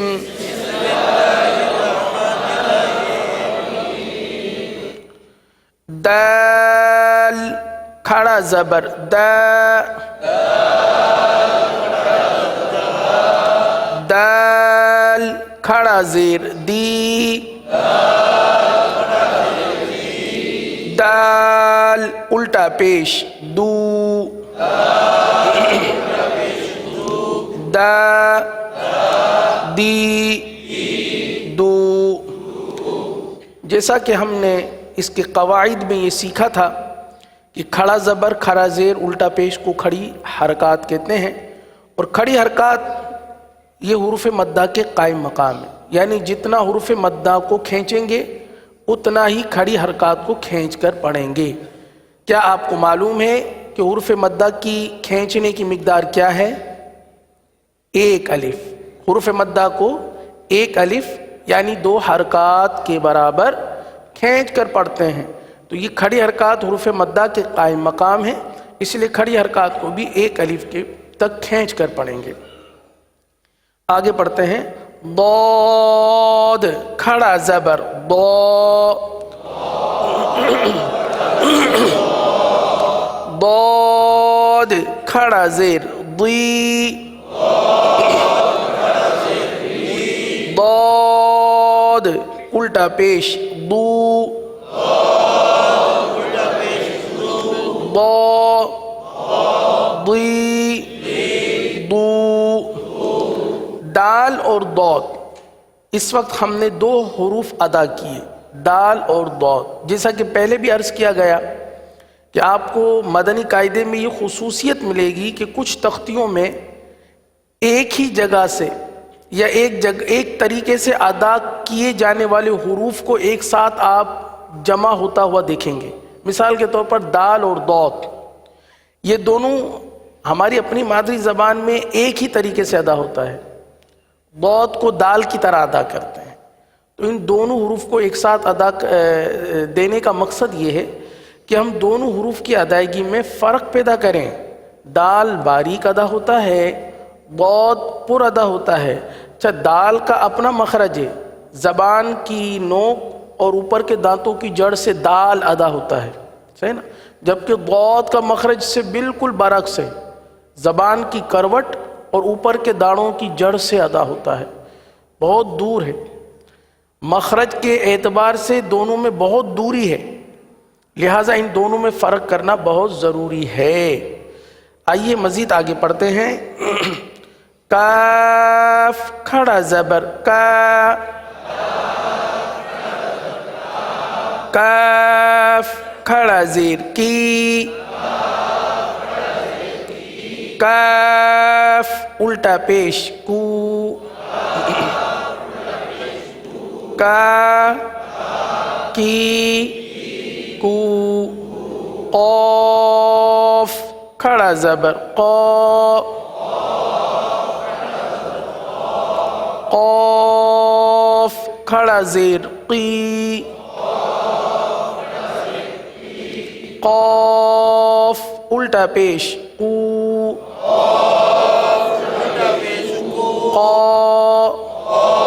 قی قو، ہا کھڑا زبر ہا، ہا کھڑا زیر ہی، ہا الٹا پیش ہو، ہا ہی ہو، ہا کھڑا زبر ہا، ہا کھڑا زیر ہی، ہا الٹا پیش ہو، ہا ہی ہو. اگلے صفحے پر حمزہ، حمزہ کھڑا زبر آ، حمزہ کھڑا زیر ای، حمزہ الٹا پیش او، آ ای او، عین کھڑا زبر آ، عین کھڑا زیر عی، عین الٹا پیش عو، ع عی عو، خا کھڑا زبر خا، خا کھڑا زیر خی، خا الٹا پیش خو، خا خی خو، غین کھڑا زبر غا،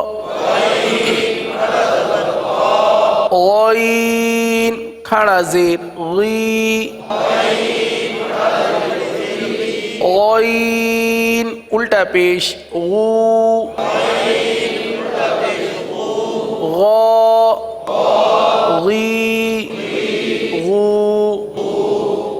یہاں تک ہم نے ہجے کو اچھی طرح سمجھ لیا ہے کہ کھڑی حرکات کی ہجے کس طرح کریں گے۔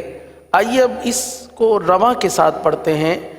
با، بی، بو، ما، می، مو، وا، وی، وو، فا، فی، فو، لا، لی، لو، نا، نی، نو، را، ری، رو، جا، جی، جو، شا، شی، شو، یا، یی، یو۔ تختی نمبر 8 کا اختتام ہو چکا۔ آئیے اب ہم تختی نمبر 9 حروف لین کے قواعد کو سمجھنے کی کوشش کرتے ہیں۔ حروف لین یہ دو ہیں، واو اور یا۔ حروف لین دو ہیں، واو اور یا۔ واو ساکن سے پہلے زبر ہو تو واو لین ہوگا۔ واو لین کب ہوگا؟ واو ساکن سے پہلے زبر ہو تو واو لین ہوگا۔ جیسے جیم واو زبر جو، واو ساکن سے پہلے زبر ہے، جو، یہ ہو گیا واو لین۔ یا ساکن سے پہلے زیر ہو تو یا لین ہوگا۔ جیسے جیم یا زبر جئی، یا ساکن سے پہلے جیم پر زبر ہے، یا لین ہوا۔ تو واو ساکن اور یا ساکن ان دونوں سے پہلے زبر آ جائے تو واو لین اور یا لین، انہیں حروف لین کہا جاتا ہے۔ حروف لین کو کس طرح پڑھتے ہیں؟ حروف لین کو بغیر کھینچے، بغیر جھٹکا دیے، نرمی سے معروف پڑھیں۔ اب دیکھیے، ابھی ہم جو تختی پڑھ کر آئے ہیں وہ ہے حرکات، کھڑی حرکات کی تختی۔ اور کھڑی حرکات سے پہلے جس تختی کو ہم نے پڑھا وہ تھا حروف مدہ، یعنی حروف مدہ کی تختی تھی۔ ان دونوں میں ایک چیز کی مماثلت تھی کہ دونوں کو ایک الف تک کھینچ کر ہم نے پڑھا، ایک الف کی مقدار کو بھی ہم نے سمجھا، صحیح ہے؟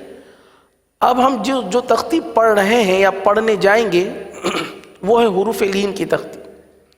اور حروف لین میں نہ ہی کھینچتے ہیں نہ ہی جھٹکا دیتے ہیں، بلکہ نرمی کے ساتھ ادا کرنا ہے۔ کس طرح ادا کرنا ہے؟ نرمی کے ساتھ ادا کرنا ہے۔ تو کھینچنا بھی نہیں ہے، کیونکہ ابھی دو تختیاں ہم کھینچتے ہوئے آ رہے ہیں۔ تو اب کھینچنے کی مشق کرتے کرتے کہیں ایسا نہ ہو کہ اس تختی کو بھی، جو کہ حروف لین کی تختی ہے، کہیں اس کو بھی کھینچ کر نہ پڑھیں۔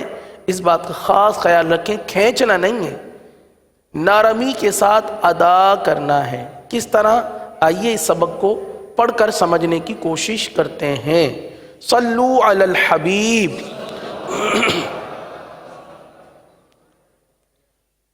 با، واو زبر بو، بو، بو، بو۔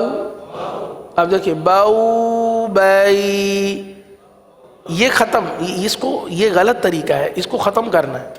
بو بئی یہ کھینچنا کہلاتا ہے، کھینچ کر پڑھنا کہلاتا ہے، ہمیں کھینچنا نہیں ہے۔ با، واو زبر بو، بو، بو، با، یا زبر بئی، بو، بئی، بو، بئی، بو، بئی، یہ نرمی ہے۔ بو، بئی۔ آگے تا واو زبر تو تا یا زبر تی تو تی ثا واو زبر ثو ثا یا زبر ثی ثو ثی جیم واو زبر جو جیم یا زبر جی جو جی حا واو زبر حو حا یا زبر حی حو حی خا واو زبر خو خا یا زبر خوی خو خوی دال واو زبر دو دال یا زبر دی دو دی ذال واو زبر ذو ذال یا زبر ذی ذو ذی را واو زبر رو را کو پر ادا کیا جائے گا، را پر زبر یا پیش ہو تو را کو پر پڑھتے ہیں.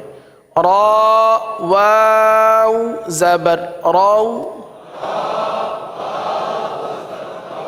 را یا زبر روی رو روی رو روی زا واو زبر زو زا یا زبر زی زو زی سین واو زبر سو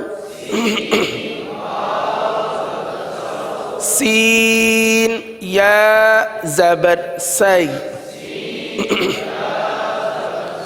سو سی شین واو زبر شو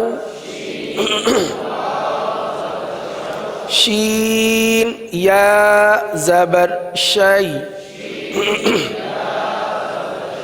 شو شی صاد واو زبر صو صاد یا زبر صوی صو صوی ضاد واو زبر ضو ضاد یا زبر ضوی ضو ضوی طا واو زبر طو طا یا زبر طوی طو طوی. آگے اب اس تختی کو مزید آگے جو ہے رواں کے ساتھ پڑھتے ہیں. واو وائی آؤ آئی غو غوئی فو فائی قو قوئی کو کئی لو لئی مو مئی نو نئی واو وئی ہو ہئی او ائی یو یئی. الحمدللہ عز و جل تختی نمبر 9 کا اختتام ہوا۔ حروف لین کی اس تختی کو بہت زیادہ سمجھنے کی بھی ضرورت ہے، اس کی مشق کی بھی ضرورت ہے۔ اللہ تعالی ہمیں درست طریقے سے تمام ہی قواعد کے مطابق مدنی قاعدہ اور قرآن پاک پڑھنے کی توفیق عطا فرمائے۔ آئیے اب ہم اپنے نماز کے اذکار میں تشہد تک پہنچ چکے تھے۔ آج تشہد پڑھنے کا سلسلہ ہے۔ آئیے تشہد پڑھنے کی اور اس کی درست ادائیگی کرنے کی کوشش کرتے ہیں۔ التحیات التحیات للہ التحیات للہ۔ اب دیکھیے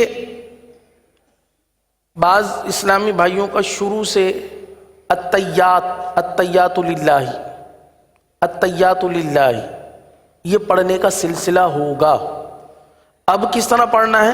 التحیات للہ۔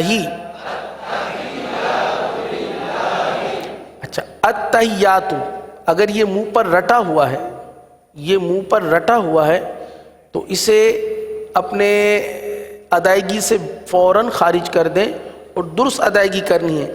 آئیے اس کی ہجے کر لیتے ہیں۔ جب کبھی آپ کو التحیات پڑھنا نہ آئے تو آپ اس کی ہجے کر لیجئے گا۔ میرے پیارے اسلامی بھائیوں اور مدنی چینل کے ناظرین، اس کی ہجے کرنے سے آپ کے منہ سے التحیات نکل جائے گا، کیونکہ ابھی تو میرے ساتھ آپ مل کر دوہرا رہے ہیں التحیات، لیکن جب نماز میں پڑھیں گے تو پھر عادت کی وجہ سے التحیات التحیات نہیں پڑھنا، التحیات پڑھنا ہے۔ آئیے اس کلمے کی ہجے کر لیتے ہیں۔ آپ غور سے اس کلمے کو دیکھیے، پہلا جو کلمہ ہے اس پر انگلی رکھیے، صحیح ہے؟ اب آپ پڑھیے، حمزہ تا زبر ات، تا زبر تا، کیا ہو گیا؟ ات، ہا یا زیر حی، التحی، کیا ہے یہ؟ کیا ہے یہ؟ التحی، حی، یا الف زبر یا، التحیہ، کیا ہے یہ؟ کیا ہے یہ؟ تا پیش تو، التحیات التحیات۔ اب کیا پڑھیں گے اسے؟ للہ، التحیات للہ، التحیات للہ، والصلوات والصلوات والطیبات والطیبات، التحیات للہ والصلوات والطیبات۔ اب پورا یہ یہاں تک آپ نے میرے ساتھ مل کر پڑھنا ہے، صحیح ہے؟ التحیات للہ والصلوات والطیبات۔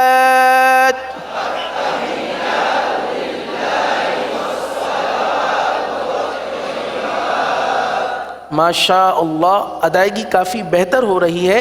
اسی طرح اگر محنت کرتے رہیں گے تو انشاءاللہ غلط ادائیگی جو ہے وہ ہمارے منہ سے نکل جائے گی اور ہم درست پڑھنا شروع کر دیں گے۔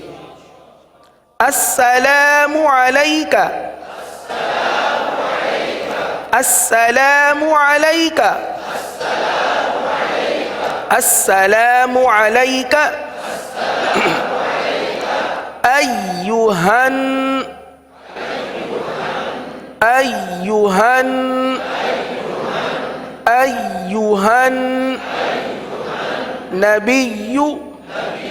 النبي أيها النبي السلام عليك أيها النبي ورحمة الله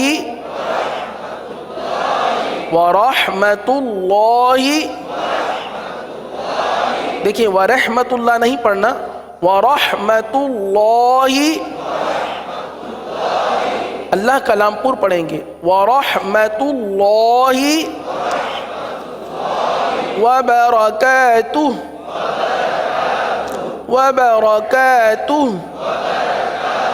السلام علیک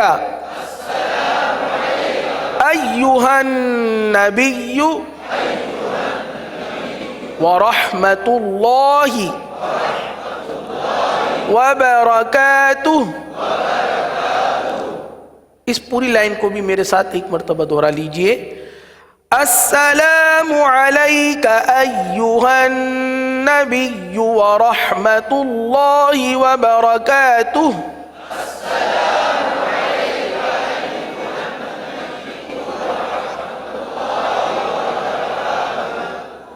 اس سے پچھلی لائن کیا تھی؟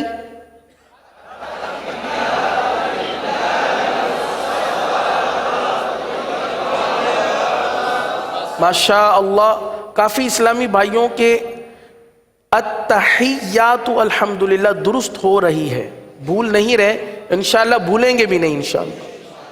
التحیات للہ والصلوات والطیبات.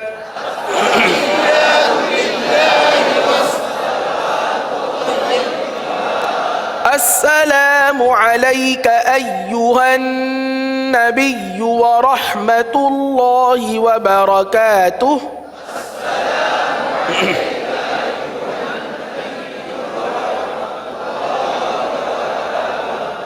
وبركاته وبرکاتہ نہیں ہے، وبرکاتہ نہیں پڑھیں گے، وبرکاتہ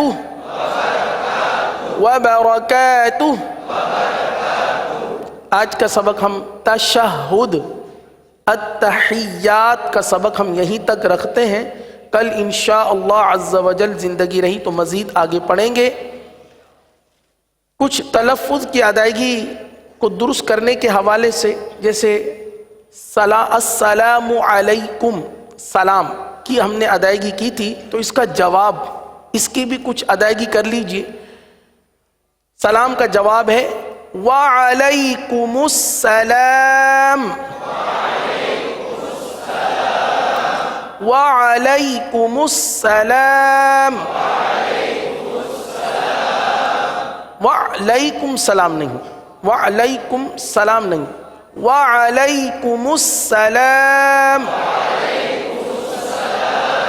وعلیکم السلام ورحمۃ اللہ وبرکاتہ. سلام کس طرح کریں گے؟ السلام علیکم ورحمۃ اللہ وبرکاتہ. اور اس کا جواب وعلیکم السلام ورحمۃ اللہ وبرکاتہ. اللہ عز و جل ہمیں درست انداز سے قرآن مجید پڑھنے کی توفیق عطا فرمائے. آمین بجاہ النبی الامین صلی اللہ تعالی علیہ وسلم. مجلس کے اختتام کی دعا پڑھ لیجئے. الصلاۃ والسلام علیک یا رسول اللہ وعلى آلك وأصحابك يا حبيب الله. سبحانك اللهم وبحمدك أشهد أن لا إله إلا أنت استغفرک واتوب الیک سبحانک اللہم وبحمدک اشہد ان لا الہ الا انت استغفرک واتوب الیک سبحانک اللہم وبحمدک اشہد ان لا الہ الا انت استغفرک واتوب الیک الصلاة والسلام علیک یا نبی اللہ وعلى آلك وأصحابك يا نور اللہ. گزارے کیسے زندگی، آؤ علماء سے پوچھ لیں. آئے جو مشکل پیش کوئی، آؤ علماء سے پوچھ لیں.